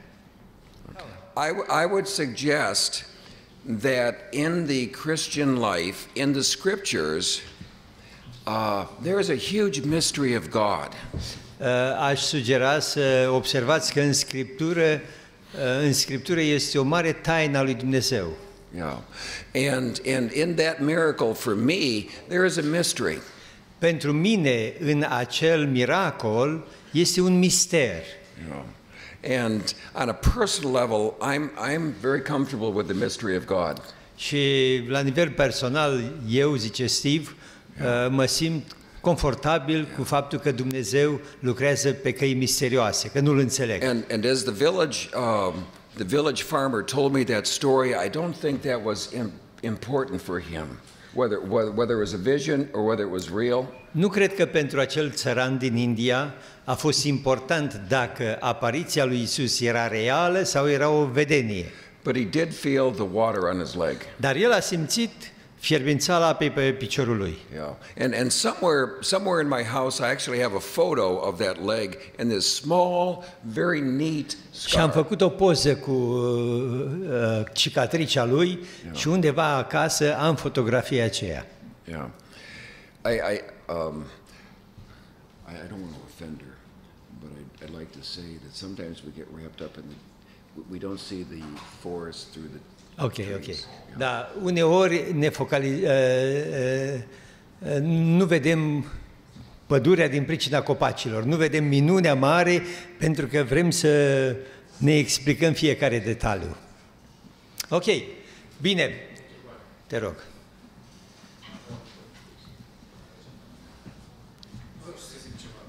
Da, spune. M-am gândit la partea cu istorisirea și mă gândeam la cartea Estera, care nici măcar nu conține numele lui Dumnezeu în ea. Și este o povestire care însă scoate atât de bine în evidență pe Dumnezeu și caracterul lui. În același timp, având și lucrul ăsta în minte, cum putem evita la grup sau cum putem ajuta grupul ca să povestească anume experiențele cu Dumnezeu. Pentru că uneori putem avea tendința să povestim multe lucruri care nu neapărat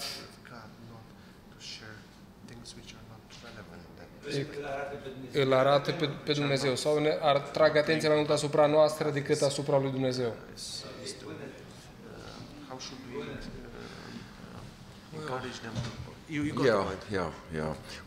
We have an expression in our church. În biserică avem o expresie, la noi biserică. Two expressions. De fapt avem două zicale. We actually use the expression God stories. Noi chiar folosim sintagma povestiri despre Dumnezeu sau la ei mai scurt cuvântul, cum să zicem, poveștile lui Dumnezeu, da? Povestirile lui Dumnezeu. And so by the very label, we're encouraging people to tell stories of what God is doing. Deci prin simplă folosire a acestui cuvânt, noi încurajăm nu să spună ce au mâncat la piață, da? Povești de ale lor sau mai știu eu ce chestii, ci lucruri care îl au pe Dumnezeu în centru, felul în care a lucrat El în viața lor. Yeah. And another expression we use is "Yea, God." Yea, God. God. Yeah. Ok. O altă expresie pe care o folosim este e o interjecție, nu? Asta Dumnezeul, da. Iupi, hura, ceva de genul ăsta, da? Hurrah, God. Yeah. Da. Yeah. And it's another expression for praise. Este o altă expresie pentru, de genul, noi avem slavă Domnului sau Domnul e mare sau Domnul e bun. E o expresie de glorificare a lui Dumnezeu. Dar e una mai puțin convențională, ca au și ei pe astea convenționale. Deci, deci e ceva, so this is unconventional, this yea God, no? Yeah. It's specific to your church or? I think other churches do it as well. Okay. Yeah. Sometimes it's good to take religious language and find new ways of expressing it. Dânsul spune că câteodată e util să ne debarasăm de un limbaj care nu mai are conținut, e doar religios, dar nu mai reflectă ce simțim despre Dumnezeu. One of the things that we do along this lines is we don't use the word, we rarely use the word testimony. Give your testimony. Deci un alt lucru care l-am făcut, foarte rar folosim sau nu prea folosim cuvântul mărturie. Yeah. Rather we'll say to people, would you share your salvation story or your conversion story? Mai degrabă îi spunem, ai vrea să ne spui și nouă cum te-ai întors tu la Dumnezeu, care este povestea mântuirii tale, povestea convertirii tale. Or we ask people to share the story of their spiritual journey. Sau să le spune povestea traseului tău spiritual, drumului tău spiritual. Now, what we mean by that is sharing their testimony. Ce înțelegem prin asta? Același lucru când ai spune mărturia. But we found it helpful if we find fresh language that expresses the same thing, but just different, fresh language that focuses in on the story. Am găsit-o util să găsim cuvinte noi, să spune o limbă proaspătă, da? Care să ne focuseze pe conținut, pe ce vrem ca oamenii să facă și nu pe un limbaj religios care ar putea să scape. The phrase spiritual journey is really interesting. Știți, această sintagmă călătorie spirituală este chiar foarte interesantă. It's a phrase I've been using for probably 15 or more years. Eu folosesc sintagma asta de vreo mai mult de 15 ani. And I asked the question, I have asked the question to many non-Christians, tell me about your spiritual journey. Și am pus întrebarea asta foarte multor oameni necreștini. Care este călătoria ta spirituală? And I've never had one say, what do you mean by that? Și știți ceva? Niciunul dintre ei nu a zis, da, ce vrei să spui? Toți au înțeles. Because in America, and it's probably true here in Romania, most everyone considers themselves spiritual on some level. Pentru că în America și aproape sigur și la voi, oamenii se consideră oarecum că au parcurs ceva spiritual, sunt la un nivel spiritual, de spiritualitate. Now, many times, most of the time for a non-Christian, when they talk of spirituality, it's very different than how you and I would discuss it. Când vorbești cu necreștini, termenul spiritualitate poate să însemne ceva total diferit de ce gândim noi ca creștini. But it is a common when I give non-Christians the opportunity to talk about their spiritual journey of their life, it gives us a common ground to talk. Dar când dă ocazia unui necreștin să-mi spună parcursul lui spiritual, ne așezăm amândoi totuși pe o zonă comună și putem vorbi despre viața lui interioară. Yeah. One other thought, Victor. O altă idee. Sometimes people will tell their story and God is not in the story. Câteodată oamenii relatează povestea lor, dar Dumnezeu nu este în povestea lor. But as I listen to the story, I know that He is. Dar chiar dacă omul nu o spune cu termeni spirituali religioși, ascultând, de fapt, îl întrezăresc pe Dumnezeu acolo. So a simple question on my part: tell me how you saw God at work. Și când, de exemplu, în situații de genul ăsta, eu pun o întrebare simplă. Spune-mi, te rog, cum a lucrat Dumnezeu în contextul ăsta? What did you hear God saying? Ce l-ai auzit pe Dumnezeu spunând? Where was God? Unde era Dumnezeu în toată And asta? most of the times they can then answer that and Și de respond. cele mai multe ori oamenii răspund, se focusează și înțeleg.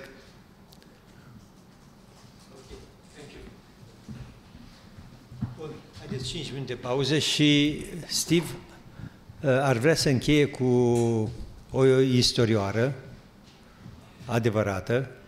Foarte interesant. Când mama a cumpărat în Gara de Nord în 46 Biblia, a cumpărat o carte cu povești adevărate. Deci cel care vindea Biblia spunea, cumpărați cartea cu povești adevărate, în 46. Și mama a cumpărat-o ca să aibă ce să citească la copii. O carte cu povești adevărate. You're very kind to stay. Vă mulțumesc că ați mai rămas. I thought you'd all want to go home. Mă gândeam eu că toți ați vrea să plecați acasă. I will not talk too long. Dar vă promit să nu vorbesc prea lung. But if you'd like to turn to 1 Timothy chapter 1, Aș vrea să vă uitați în Timotei 1, capitolul 1, verse 12 to 17. de la 12 la 17. Paul tells a part of his story of how he was called into ministry. Pavel spune o parte din istorisirea lui, cum a fost chemat el în lucrare. 12 to 17.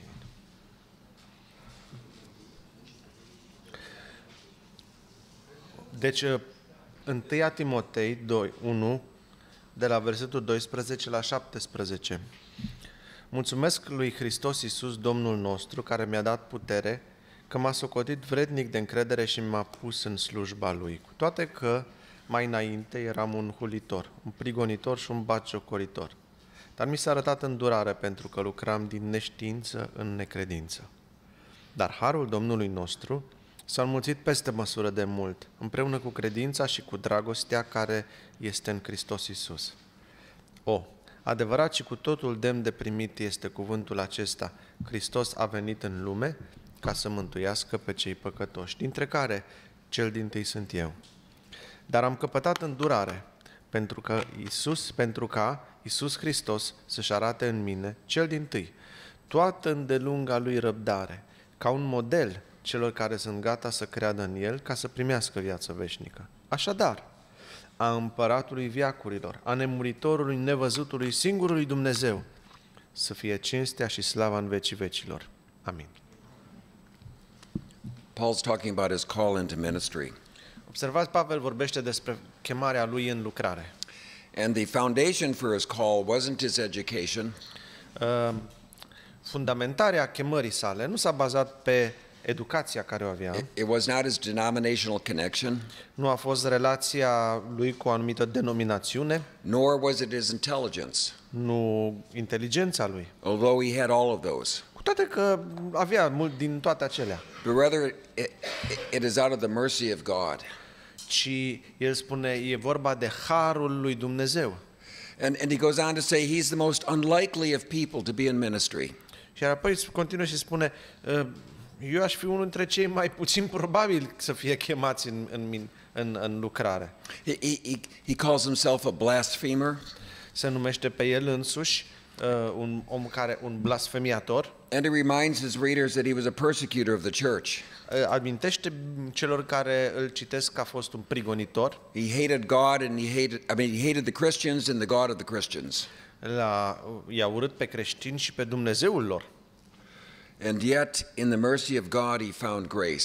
Dar în mila lui Dumnezeu i-a primit har. And he says that he is an example to the Christians. Și se consideră pe sine un exemplu pentru creștini. So Paul not only is a messenger of the gospel, he is a product of the gospel. Observație, nu este numai un mesager al Evangheliei, el este și un produs, un rezultat al Evangheliei. And his life is the fruit of the gospel. Un fruct, da? O roadă a Evangheliei. I'd like to use the word authentic. Vreau să folosesc cuvântul autentic. Because Paul was a very authentic leader, he was a very authentic Christian. Pavel a fost un lider autentic și un creștin autentic. Because he never pretended he was something that he was not. Nu a pretins niciodată sau nu a sugerat că este ceva ce de fapt nu era. He was very open about his vulnerabilities. A fost deschis legat de vulnerabilitățile lui.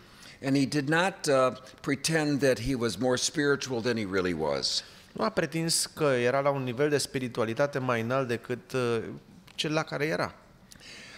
I'd like to just spend some moments talking to you about how Paul describes his life as a Christian. Aș vrea să vă focalizez atenția puțin asupra câtorva cuvinte pe care el le folosește ca să descrie viața lui de creștin. In verse 15 and 16. Versetul 15 și 16. There's a statement that Paul makes about himself. Sunt câteva fraze pe care el le face, afirmații despre sine. And just to make sure we don't miss it, he repeats it in verse 16. Și ca să fie sigur că am înțeles, chiar le repetă în versetul 16. He calls himself the worst of sinners. Se numește în versetul 15 cel mai mare dintre păcătoși, cel mai rău dintre păcătoși. That Jesus Christ came in to save sinners. El spune, Iisus Hristos a venit să mântuiască păcătoși. And he says, I'm sinner number one. Iar eu sunt numărul 1, sunt cel mai mare. And then again in verse 16 he repeats that. În 16 repetă acest fapt. Now I'm convinced that most Christians, when they read this self-description of Paul, they read it in the past tense. Sunt convins că mulți creștini, când citesc aceste versete, le citesc la timpul trecut. Because he's spoken that he was a persecutor of the church, a blasphemer. Sunt sigur că ei gândesc că face referire aici la trecutul lui de blasfemiator și de prigonitor al bisericii. And they hear Paul saying, I was the worst of sinners. L-aud pe Pavel spunând, am fost cel mai mare dintre păcătoși. And we nod our heads, said, yes, he killed Stephen, he was a persecutor of the church. Și zicem, da, a participat la uciderea lui Ștefan, a fost un prigonitor al creștinilor. But that's not what Paul's saying here. Atenție, să uitați-vă că Pavel nu spune asta aici. It's the present tense. El folosește timpul prezent. Jesus had saved him. Iisus l-a mântuit. Put a calling to be an apostle. L-a chemat să fie apostol. He was a church planter. A fost un plantator de biserici. He was a giant of a spiritual man. Din perspectivă spirituală a fost un uriaș. And yet when he describes himself, he says, I am sinner number one. Dar atunci când se descrie pe sine, folosește această sintagmă, sunt păcătosul numărul 1. Now, is Paul just being pious, or is he being authentic and real to us? Este el doar religios, pios, sau este chiar autentic în ce spune? I'm convinced he's being authentic because he said this is a trustworthy statement. Sunt convins că este autentic pentru că spune, ăsta este un cuvânt demn de crezare, în care vă puteți încrede. He's not exaggerating or speaking in hyperbole. Nu vorbește în termeni hiperbolici sau în exagerare literară. But Paul very seriously looked inside himself and understood still as a Christ follower how great his sin was. Cred că Pavel, în momentul în care scria, s-a uitat în viața lui, s-a uitat în el și a zis, chiar acum, ca urmaș al lui Hristos, știu cât de mare este păcatul din viața mea, cât de mare păcătos sunt. And he goes on to say that he is an example for all of us. Și cred că făcând asta, ne-a dat un exemplu fiecăruia dintre noi. And if we put those two together, Paul is being a model of authentic Christianity. Cred că dacă ne gândim bine și coroborăm ce am citit, el este un model pentru creștinism autentic. And one of the aspects of authentic Christianity is being able to own the sin that is still in our life. Și un aspect al creștinismului autentic este să fim conștienți și să nu ne ascundem de păcatul care este în viața noastră acum. There are songs that we sing and there's phrases that we use in the Christian life. Jesus takes all of my sins away. Avem cuvinte, avem expresii religioase de genul, da, cântări în care spunem, da, Hristos mi-a luat toate păcatele. It sounds wonderful, but that's not true. Da, sună foarte bine, dar nu e adevărat. Jesus does not take all of our sins away. Iisus nu a luat toate păcatele noastre. He takes all of our guilt away. A luat toată vinovăția noastră. And in the Christian growth, we begin to sin less and less, but we still are sinners. Și în viața noastră spirituală, odată ce creștem spiritual, păcătuim mai puțin, din ce în ce mai puțin, dar suntem păcătoși. I became a Christian in my third year at the university. M-am întors la Hristos în anul 3 din facultate. And I had been living a very secular life, a very anti-God life. Trăiam atunci o viață foarte seculară și chiar foarte împotrivitoare lui Dumnezeu. At the moment of, on the day of my salvation, I was a pretty large drug dealer. În ziua în care m-am întors la Dumnezeu, să știți că eram un dealer destul de important de droguri. And in my bedroom was 1,500 euros of drugs that I was selling on that day. 1,500 euros. Deci, cam 1500, aveam droguri în dormitorul meu în ziua în care am fost mântuit în valoare de 1500 de euro. And Jesus saved me. Și Iisus m-a mântuit. He wants to ask in what he wants to buy. Tell him I don't sell. I don't sell anymore. Da, da, o notă nu mai are de vânzare, da. You need to talk to Victor.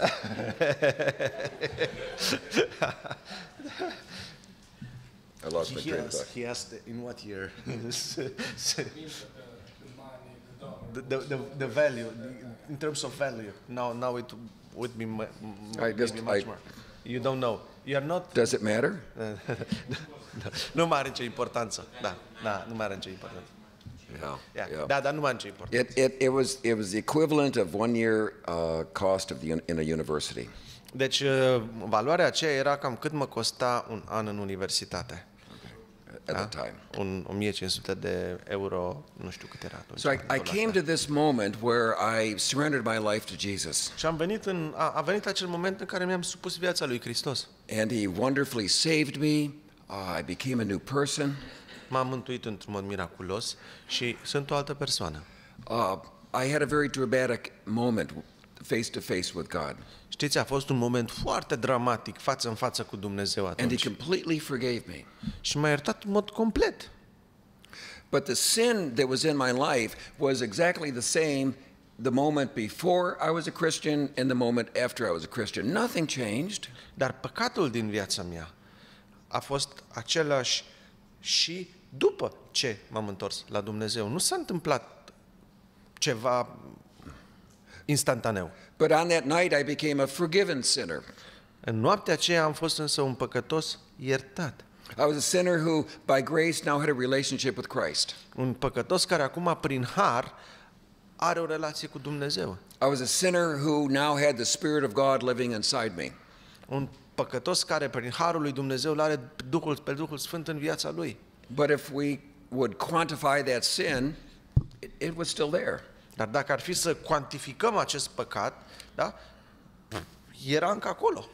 So over the last 40 or more years, part of my story is how God has been removing and changing more and more of that sin in my life. Dacă mă uit la parcursul meu spiritual din ultimii 40 de ani, mai mult sau mai puțin sinteza acestor ani este cum Dumnezeu încet, încet a extras din viața mea anumite păcate, anumite porniri păcătoase. There's an interesting thing that is very common among Christians. Este un lucru interesant și comun printre creștini. We're very open about the fact that before we became a Christian, yes, we sinned a lot. Suntem destul de deschiși cu adevărul că, sau cu faptul că înainte de a deveni creștini am păcătuit mult. But after we become Christians, we're very embarrassed or hesitant to talk about our sin. După ce am devenit creștini, devenim însă foarte jenați și foarte tăcuți cu privire la păcat. Or worse la păcatul yet, din viața noastră. or worse yet, we begin to live and pretend as if we don't have much sin in our life. Sau mai mult, începem să trăim și să pretindem că nu prea avem păcat în viața noastră. And yet here is the Apostle Paul, undoubtedly the greatest Christian who's lived in the last 2000 years, proclaiming himself sinner number one. Și iată aici aveți pe Apostolul Pavel, fără îndoială cel mai mare creștin din ultimele 2 milenii, spunând sus și tare că eu sunt cel mai mare dintre Because he păcătoși. speaks in the present tense, not in the past. Atenție, vorbește la prezent, nu vorbește la trecut. So how do we deal with that? Cum înțelegem treaba asta? What's Paul saying to us? Ce vrea să ne spună Pavel? Every like Pastor Talos, every week I get up and I speak. We have 2 services in our church. Ca și fratele Talos, în fiecare duminică predic în biserică. Noi avem 2 servicii pe duminică. And all that people can see is the outside of me and they can hear my voice. Și tot ce oamenii văd despre mine e în exteriorul meu și pot să-mi audă vocea. I remember my daughter when she was in high school telling me that her friends thought that at our house all we did was pray all day long. În liceu, fata mea spunea că prietenii ei credeau că tot ce facem noi acasă este că ne rugăm permanent. And one of her friends came over to her house and was very surprised that I was outside mowing the lawn. Și un prieten de al ei, când a venit acasă, a fost foarte surprins că m-a văzut că tundeam iarba, gazonul. And that we talked about some sports around the dinner table. Și că în timp ce noi luam cina, am vorbit despre sport. People on the outside tend to have various images or stereotypes of us as pastors, but also as leaders in the church. Să știți că oamenii din afară au o grămadă de prejudecăți și stereotipuri în felul în care văd pe pastori sau pe voi ca liderii de grup. And they probably tend to think that we are more spiritual than we really are. Și foarte probabil este ca ei să creadă că noi suntem mai spirituali decât suntem noi în realitate. Because all they can see is what's on the outside. Pentru că ei ce văd sunt niște lucruri din afară. So you look at me and I know all you can see is on the outside. Știu că vă uitați la mine, dar sunt foarte convins că vedeți doar suprafața. You can see the clothing I'm wearing, Vedeți cum sunt îmbrăcat, my body, my facial expressions, trupul meu, expresia mea facială, but you can't see my heart. dar nu puteți vedea inima mea. And you have no idea what's going on inside of my heart. Și nu aveți nicio idee ce se întâmplă în partea profundă a ființei mele. Paul understood what was going on in his heart.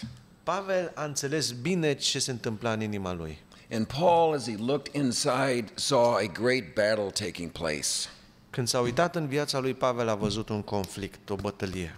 between the power of sin that was still very much in his life între puterea păcatului care era foarte prezentă în viața lui and the power of the Spirit of God and the new man that was also a part of his life. și puterea Duhului Sfânt care era prezentă în el, omul cel nou. And Paul in Galatians, he talks about this inner struggle.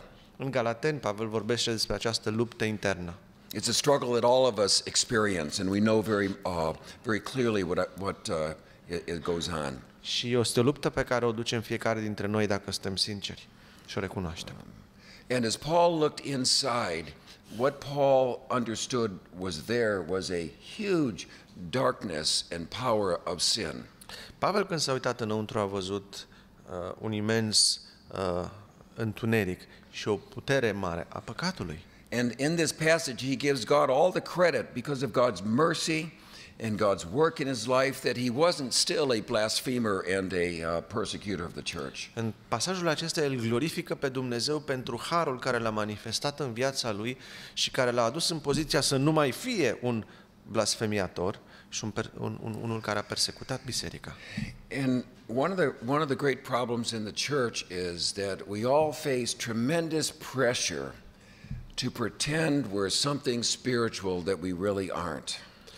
Una din problemele serioase ale bisericii este că în contextul bisericii noi simțim o presiune foarte mare să ne conformăm în a pretinde că suntem la un nivel spiritual sau de o anumită spiritualitate care de fapt nu este reală.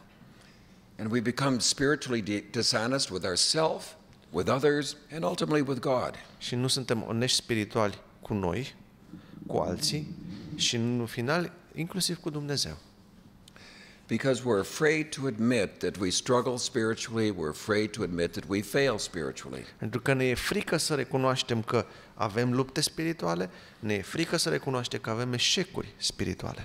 And we're afraid many times to talk about the power of sin that still is very much part of our lives. Și ne e frică de multe ori să recunoaștem de existența puterii păcatului care este foarte reală în viața noastră. If you could do a spiritual x-ray on my heart and my life, you would be shocked. Dacă ați putea să faceți o radiografie spirituală a vieții mele, a mea, veți fi șocați. And you probably wouldn't come here to listen to me. În sens negativ. Și poate că în cazul acesta nici n-ați mai venit să mă ascultați. You would see the Spirit of God that is who is in my life. N-ați vedea Duhul Sfânt care este în viața mea. And you would see the new nature that He has placed within my life. Ați vedea Duhul Sfânt și noua natură care o lucrează Dumnezeu în viața mea. And it's larger now than it was 10 years ago. Și care este mai mare acum decât era acum 10 ani. But you would also see this huge area of spiritual darkness in my life. Ați vedea însă și o parte mare, imensă, spune dânsul, de întunecată. It's dark and it's ugly and it's out of control. Întunecat, urât, ieșit de sub control. And if you looked closely, you would see thoughts and attitudes of jealousy. Dacă v-ați uitat foarte atent, așa ați vedea atitudini de gelozie, spiritual pride, mândrie spirituală.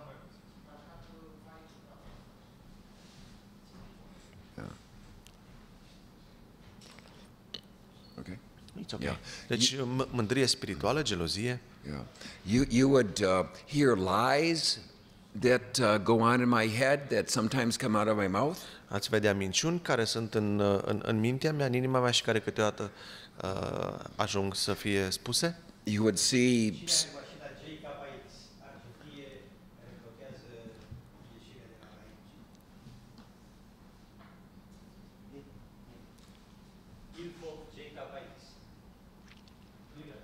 There is a car that is blocking the parking lot. And, thank you. Sorry. Okay. It's okay. But that sinner is not here. No. Okay. You would see sexual thoughts and sexual lusts. Ați vedea gânduri sexuale și plăceri, pofte. pofte, mai corect, pofte sexuale. Yeah, you would see tremendous insecurity that's part of who I am. Și ați vedea o insecuritate, o nesiguranță imensă care este parte din ființa mea. You would see anger. Mânie, ați vedea. Yeah. You would see greed of just wanting more. Da? Lăcomie și dorința de a avea mai mult. You would see competitive spirit wanting to come up on top of people. Da? Ați vedea în mine spirit competitiv și dorința să fiu dominant. Yeah. It's part of who I am. Să știți că asta e parte din cine sunt. And my hope is, the reality is that it will disappear when I get to heaven. Realitatea este că va dispărea complet atunci când voi merge în cer. But the reality of all Christians is we have these two natures. Dar realitatea tuturor creștinilor este că această luptă între cele două naturi este reală. And too often we pretend we don't have the other, or we're scared to death to face it. Și de cele mai multe, prea des, negăm existența părții întunecate sau ne este mult prea frică să o privim față în față. Yeah. Da? There's a great problem if we don't take ownership of the sin in our life. Dar să știți că ne furăm singur căciula dacă nu recunoaștem și nu privim față în față păcatul din viața noastră.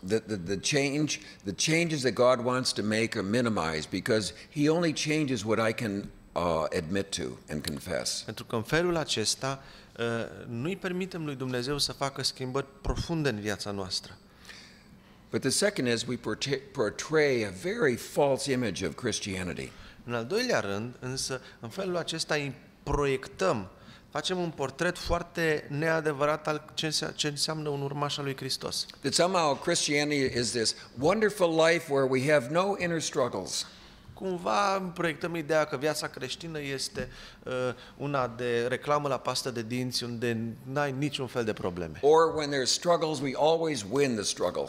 Sau dacă sunt lupte, noi întotdeauna câștigăm. Le învingem. And yet, if we can be honest with ourselves, we know that that's not true. Dar dacă suntem onești, știm foarte clar că nu e adevărat întotdeauna. Those of you who have heard me speak on marriage in the past years. Sunt mulți dintre voi care m-ați auzit vorbind despre căsnicie în anii trecuți. I've been open about arguments and fights that I've had with my wife. Știți că am fost destul de deschis cu certurile și discuțiile aprinse din familia mea, cu soția mea.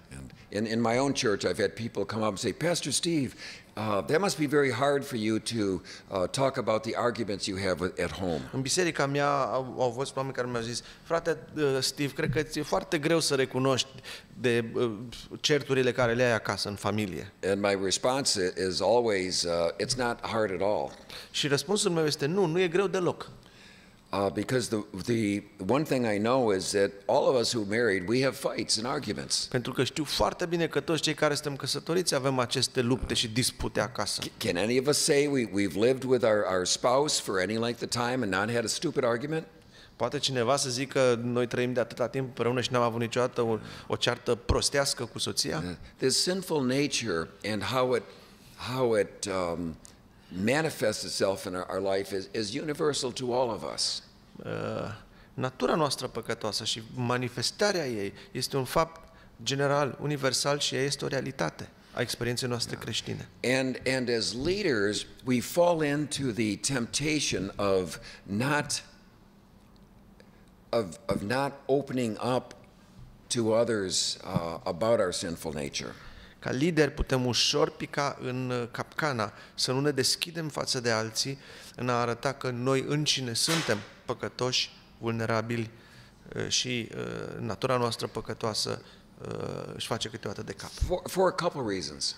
Din câteva motive facem asta. One is our pride doesn't like to do that. Primul rând pentru că asta face rău la mândria noastră. Our pride likes to elevate ourselves and to convince us we're more than we really are. Mândria noastră vrea să ne propulseze în sus, să ne vedem undeva pe un postament mai sus decât suntem cu adevărat. Sometimes we're told that it's not a smart thing to do. Câteodată ni se spune, nu-i bine să fii prea deschis cu ce se întâmplă în viața ta. E o cultură de a ne proiecta o imagine corectă. One year I was at a pastor's conference over in Hungary. 1 year ago? No. One year, many years ago. Ok. Cu ani în urmă am fost într-o conferință a pastorilor din Ungaria. And I remember two pastors telling me that they were taught in seminary that a pastor should never expose any sin publicly. Și doi dintre ei mi-au spus că în seminar au fost învățați ca regulă că nu trebuie niciodată să facă public un păcat al lor. That it would be damaging to the ministry. Pentru că acest lucru ar face rău lucrării. And when I heard that, I remember thinking the Apostle Paul didn't go to that seminary. Și după când discutam asta am zis, ok, se pare că Pavel nu mergea la seminarul ăsta. But the idea behind that thinking is somehow we're going to lose credibility if we expose the struggle and the failure that goes on inside our life. Dacă ne arătăm păcatele și eșecurile, avem tendința să credem că aceasta ne va face vulnerabili. I would like to suggest that just the opposite takes place. Și că nu ne va face credibili. Dar vreau să vă sugerez că este exact altfel, exact opus. Sorry? Yeah, okay. I think most of you know Dr. Sam Kamalason. Cu siguranță toți îl știți pe Dr. Samuel Kamalason. Yeah. In my life and experience, he's one of the most godly men I've ever met. În viața mea spirituală este unul dintre cei mai vlavioși oameni pe care i-am cunoscut. He walks with Jesus. Omul ăsta chiar umblă cu Isus. Very close to Jesus. Foarte aproape de Isus. He's done more ministry in his little finger than I've done my entire life. A făcut mai multă lucrare creștină cu degetul lui mic decât am făcut eu cu toată viața mea. And I've heard him speak many times. De multe ori l-am auzit vorbind. And there comes times in his various messages where he talks about the struggle of sin in his life. Și în mesajele lui sunt momente în care vine și vorbește despre lupta cu păcatul din viața lui. And his failure. Și despre eșecurile lui. 15 years ago, he had a 10-year-old grandson who died of brain cancer. Acum 15 ani a avut un nepoțel care a murit de cancer la creier. And it just tore his heart out. Și chestia asta îți sfâșie inima. And he walked as a broken man for a long time as he grieved the loss of his grandson. Și a umblat ca un om sfâșiat pentru o perioadă lungă,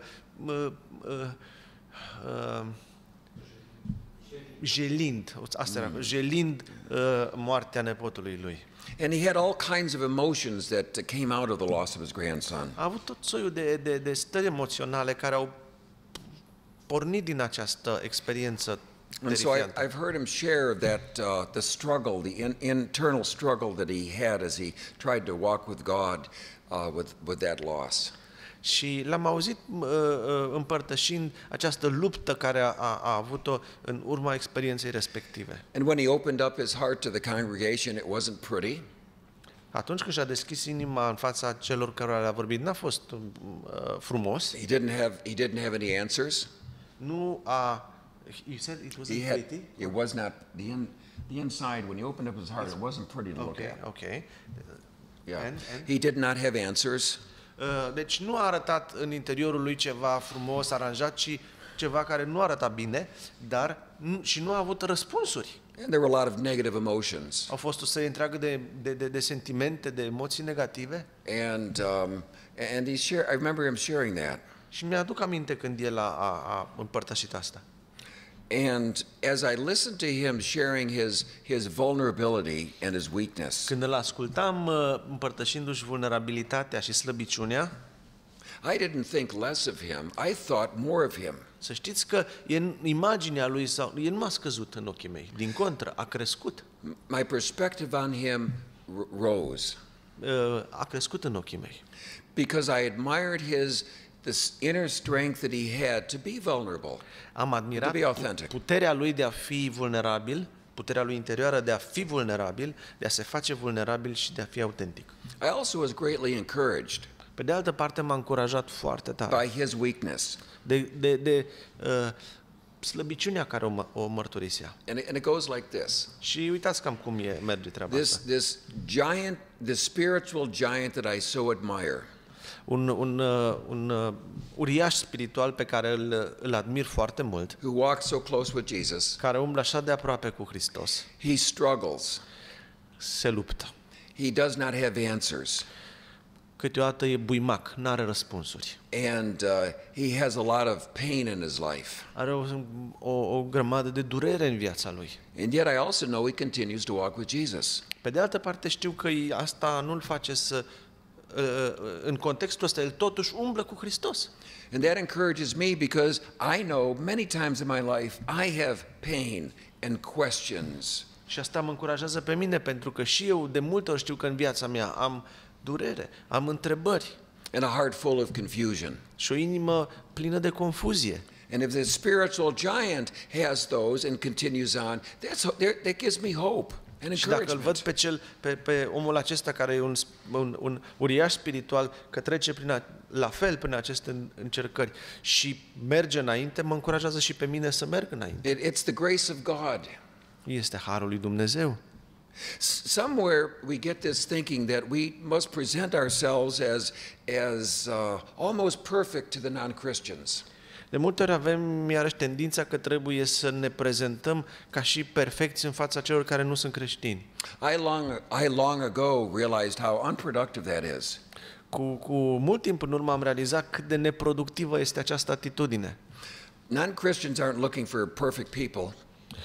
Oamenii care nu-L cunosc pe Hristos nu caută oameni perfecți.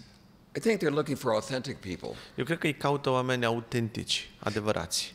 You know, you and I, we have so much in common with non-Christians, even atheists. Să știți că tu și cu mine, noi avem așa de multe lucruri în comun cu oamenii care nu sunt creștini și chiar cu oamenii care sunt atei. We have the same struggle with sin. Avem aceeași luptă cu păcatul, We have the same struggles as parents with children. aceeași luptă cu ce înseamnă să fii părinte, We have the same financial worries. avem aceleași temeri financiare, We have the same fatigue when we go to work.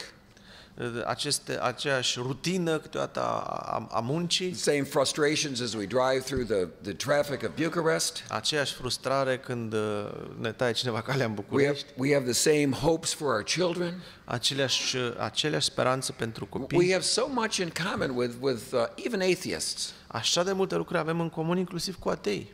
Now the difference is we fall in love with Jesus, Diferența este că noi ne-am îndrăgostit de Hristos and He lives within us.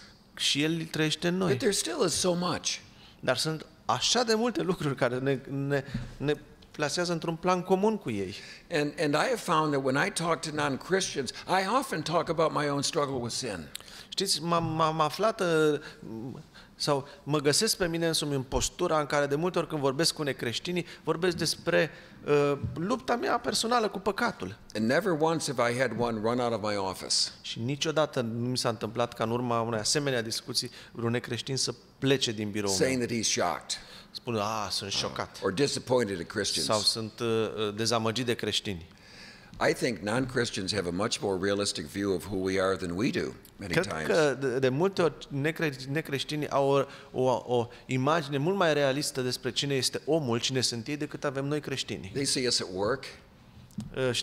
Și despre noi înșine, ei despre noi înșine. they see Pentru us with că our- ne văd cum acționăm la servici, They see us with our children. They see us in ne our văd cu copiii marriages. noștri, ne văd cu soțiile noastre, They see us getting frustrated and impatient at the restaurant. ne văd când suntem supărați și frustrați în restaurant. But what they're probably looking for is Christians who are honest and humble.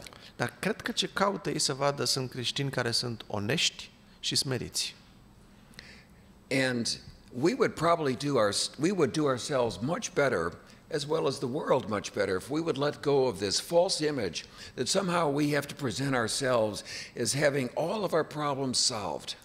Și cred că am face un mare bine și nouă, ne-am face un bine și celor din jur, dacă am abandona această falsă imagine că toate problemele noastre sunt rezolvate și că avem soluții pentru orice și că noi suntem undeva perfecți. Or pretending that somehow sin is dissolved in our life. Sau pretinzând că într-un fel sau altul păcatul nu există, a fost dizolvat din viața noastră. So periodically when I stand up before my church, I tell them I'm sinner number one.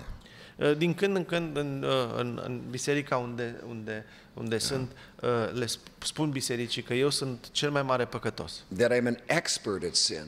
Că sunt un expert în ce înseamnă păcatul. And I'm more of an expert at sin than most of you here because I've had more years to practice it. Și că sunt un expert mai mare în păcat decât mulți dintre voi aici pentru că am avut la dispoziție mai mulți ani să exersez. And I'm sinner number one. Și că sunt păcătosul numărul 1. Now Paul says he's sinner number one, and I'll defer to him. Sorry? Paul says he also is sinner number. I'll defer to Paul. Okay. Acum că Pavel spune că este el păcătosul numărul 1, îl las pe el să fie primul. But I have found that when I, in appropriate ways, that when I open up the inside of my life to our church, Dar ce am descoperit este că, într-adevăr, într-un context corect, atunci când îmi deschid inima în fața bisericii, people are encouraged. oamenii sunt încurajați. Because everybody in at least my church knows the sin in their life. Pentru că, cel puțin în biserica mea, toată lumea e conștientă de păcatul din viața lor. And if I can talk about my sin and they see me as a spiritual person, there's hope for them. Și dacă ei mă văd pe mine ca o persoană spirituală și eu vorbesc despre păcatul meu, atunci și ei sunt încurajați pentru că au curaj să meargă mai departe. My view of the church is that it's a hospital. Imaginea mea despre biserică este că biserica este un spital, Not an honor society. nu o societate onorifică. And God's medicine is His grace. Dumnezeu în spitalul acesta ne tratează cu harul său. And Paul would be the first to say he continued to need God's medicine of grace. Pavel ce spune este, eu am nevoie în permanență, în continuare, de acest medicament, de harul lui Dumnezeu. And I also need that medicine. Și să știți că și eu am nevoie de el.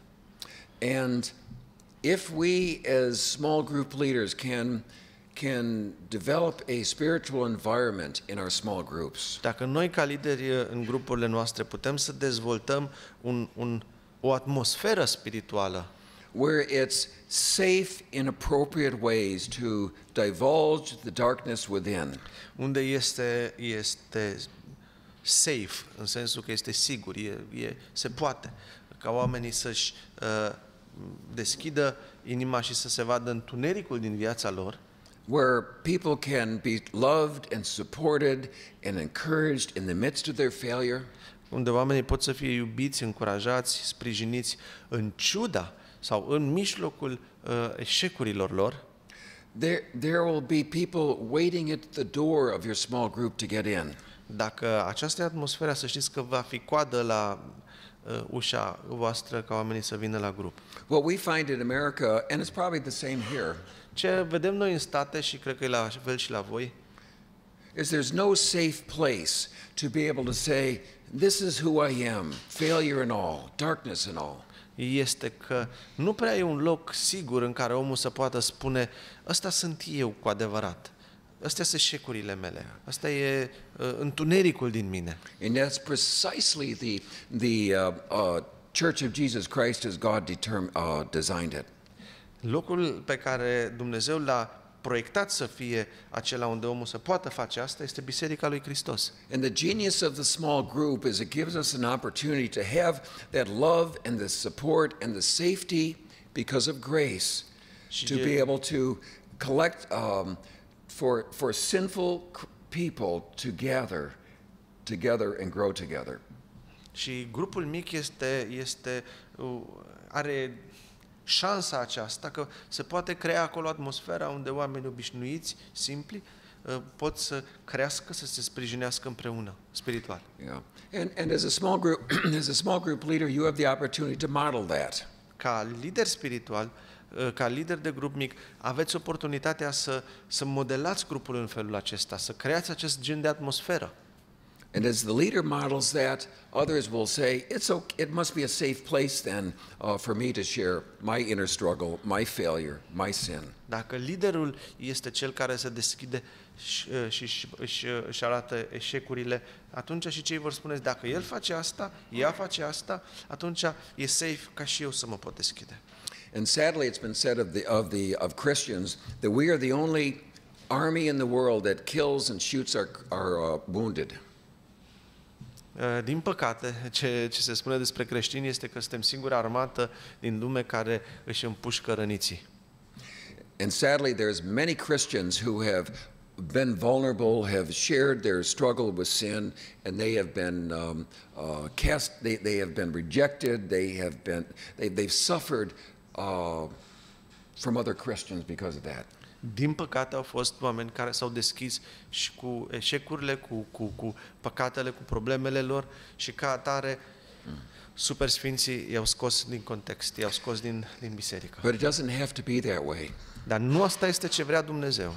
Because we have love, pentru că avem dragoste, and we've got the grace of God, avem harul lui Dumnezeu, and we've got the example of Paul, avem exemplul lui Pavel, to be able to develop incredibly secure and safe groups where people can experience healing and growth. Pentru că a fi capabili să dezvoltăm un grup unde oamenii să fie incredibil de siguri că pot să fie autentici, să arate ce sunt. As together we learn to live authentically. Ca împreună să învățăm, să creștem și să trăim autentic înaintea lui Dumnezeu și oamenilor. And no longer pretend that we're something we're not. Și să nu mai pretindem că suntem ceea ce suntem, ceea ce nu suntem. Good. Thank you. Thank you. Thank you.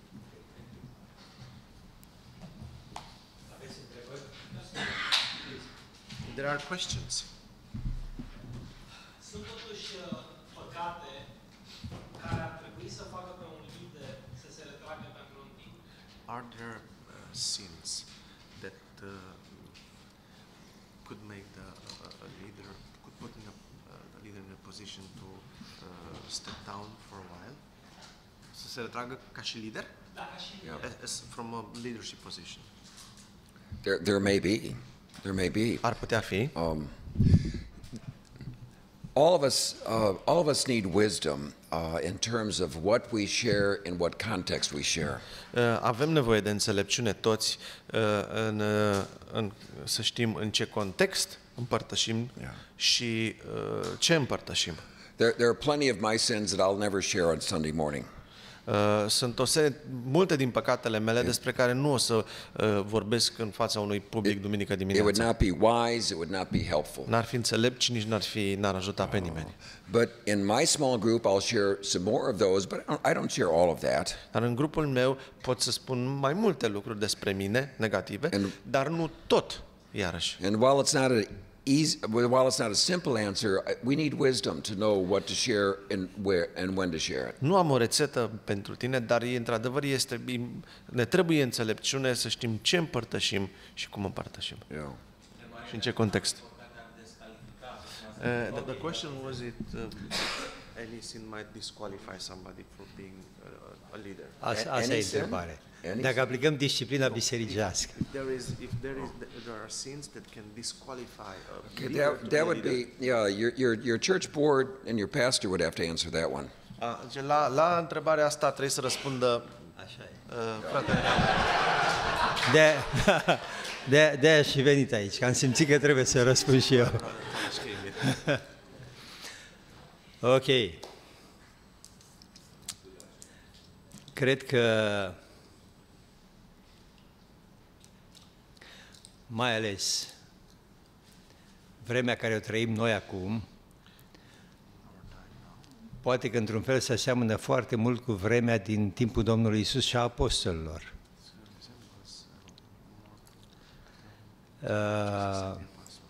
Au fost secole întregi în care biserica a pretins.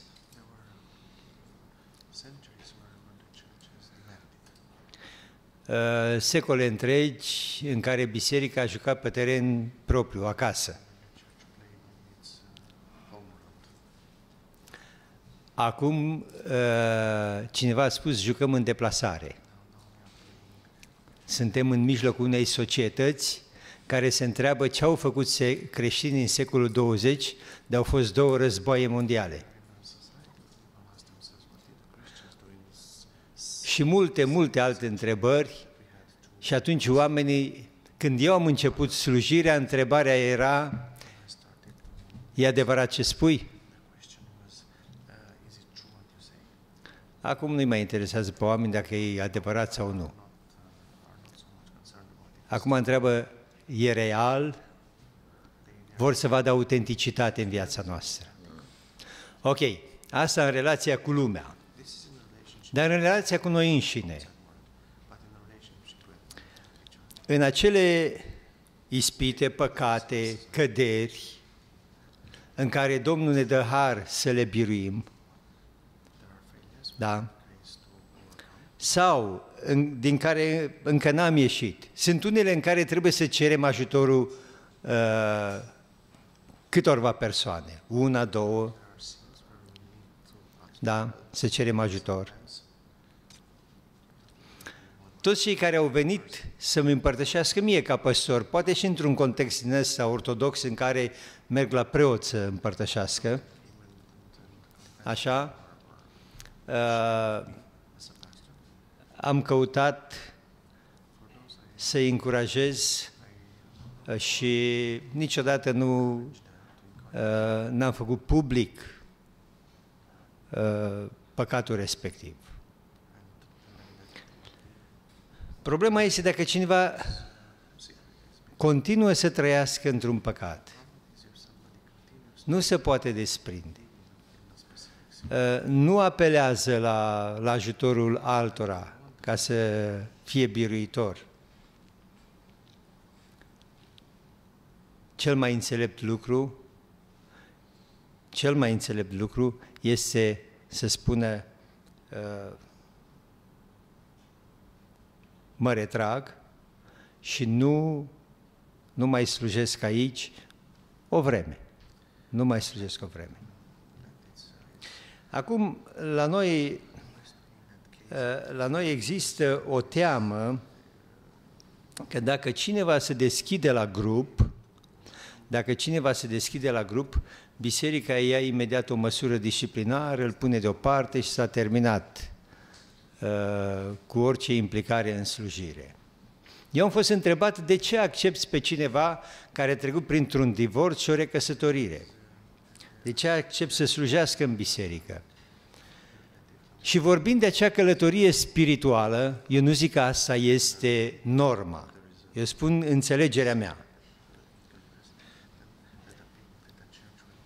Și spun, îl iau pe fiecare în momentul în care se află în călătoria lui spirituală.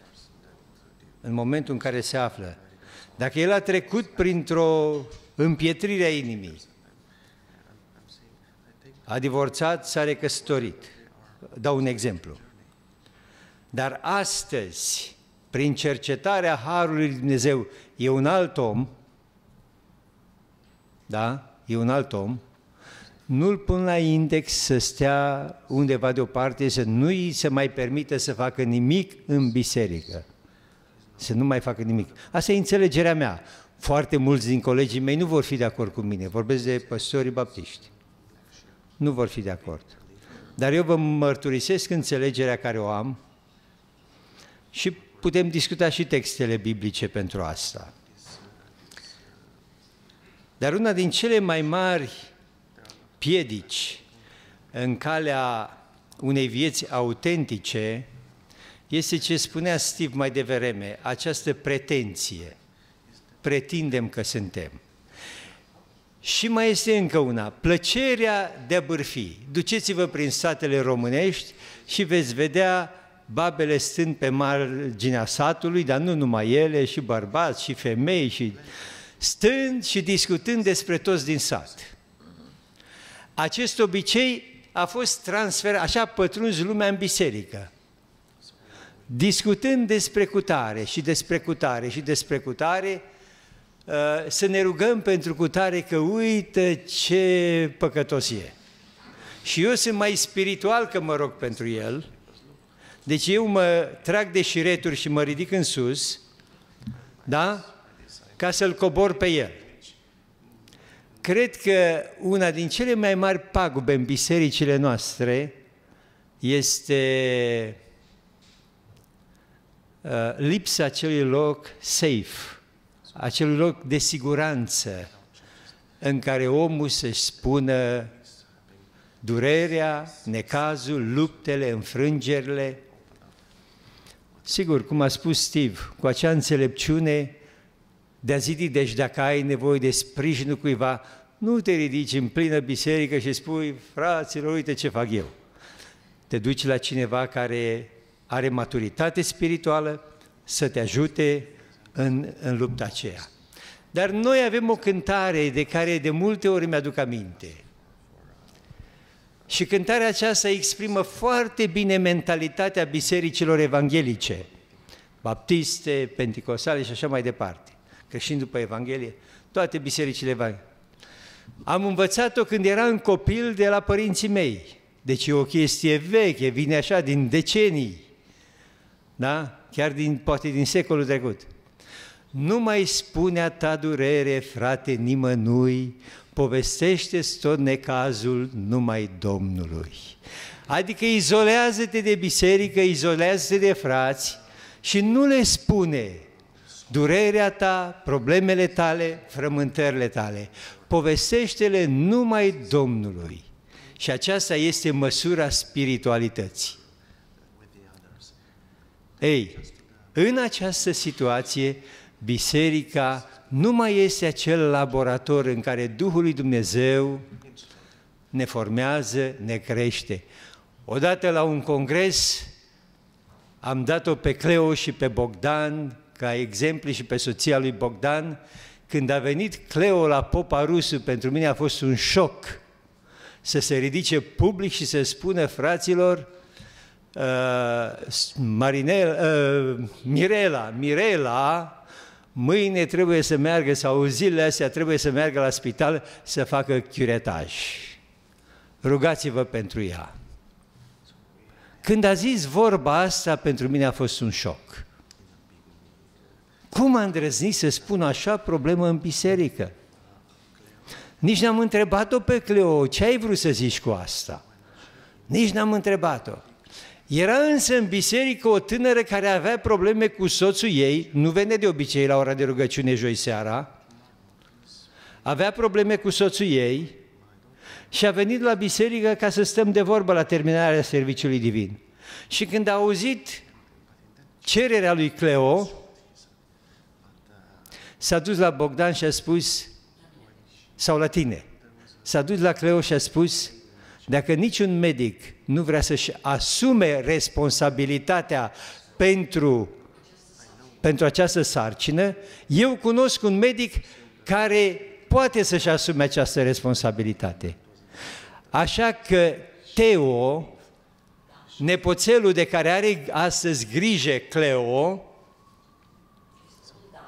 este un dar de la Dumnezeu, pentru că Cleo a îndrăznit să ridice o problemă în public. O problemă grea pentru rugăciune. Și Dumnezeu a și răspuns imediat. Mă înțelegeți? Când am povestit prima oară colegilor mei, tot așa au fost și ei deșocați. Cum adică să spui așa ceva în biserică? Cum să spui așa ceva în biserică? Cum să spui? Dar când le-a spus că acum băiețelul are nu știu câți ani, s-au relaxat. S-au relaxat, mă înțelegeți? Deci, mi-a plăcut foarte mult ce a spus Steve. Biserica trebuie înțeleasă ca laborator spiritual, el a zis spital, mă rog, spital, laborator spiritual, în care Duhul lui Dumnezeu ne formează. Și numai în măsura în care vom fi autentici și ne vom sprijini unii pe alții, nu trăgându-ne în jos, ci încurajându-ne să mergem înainte, mai aproape de Domnul, biserica va fi ce spunea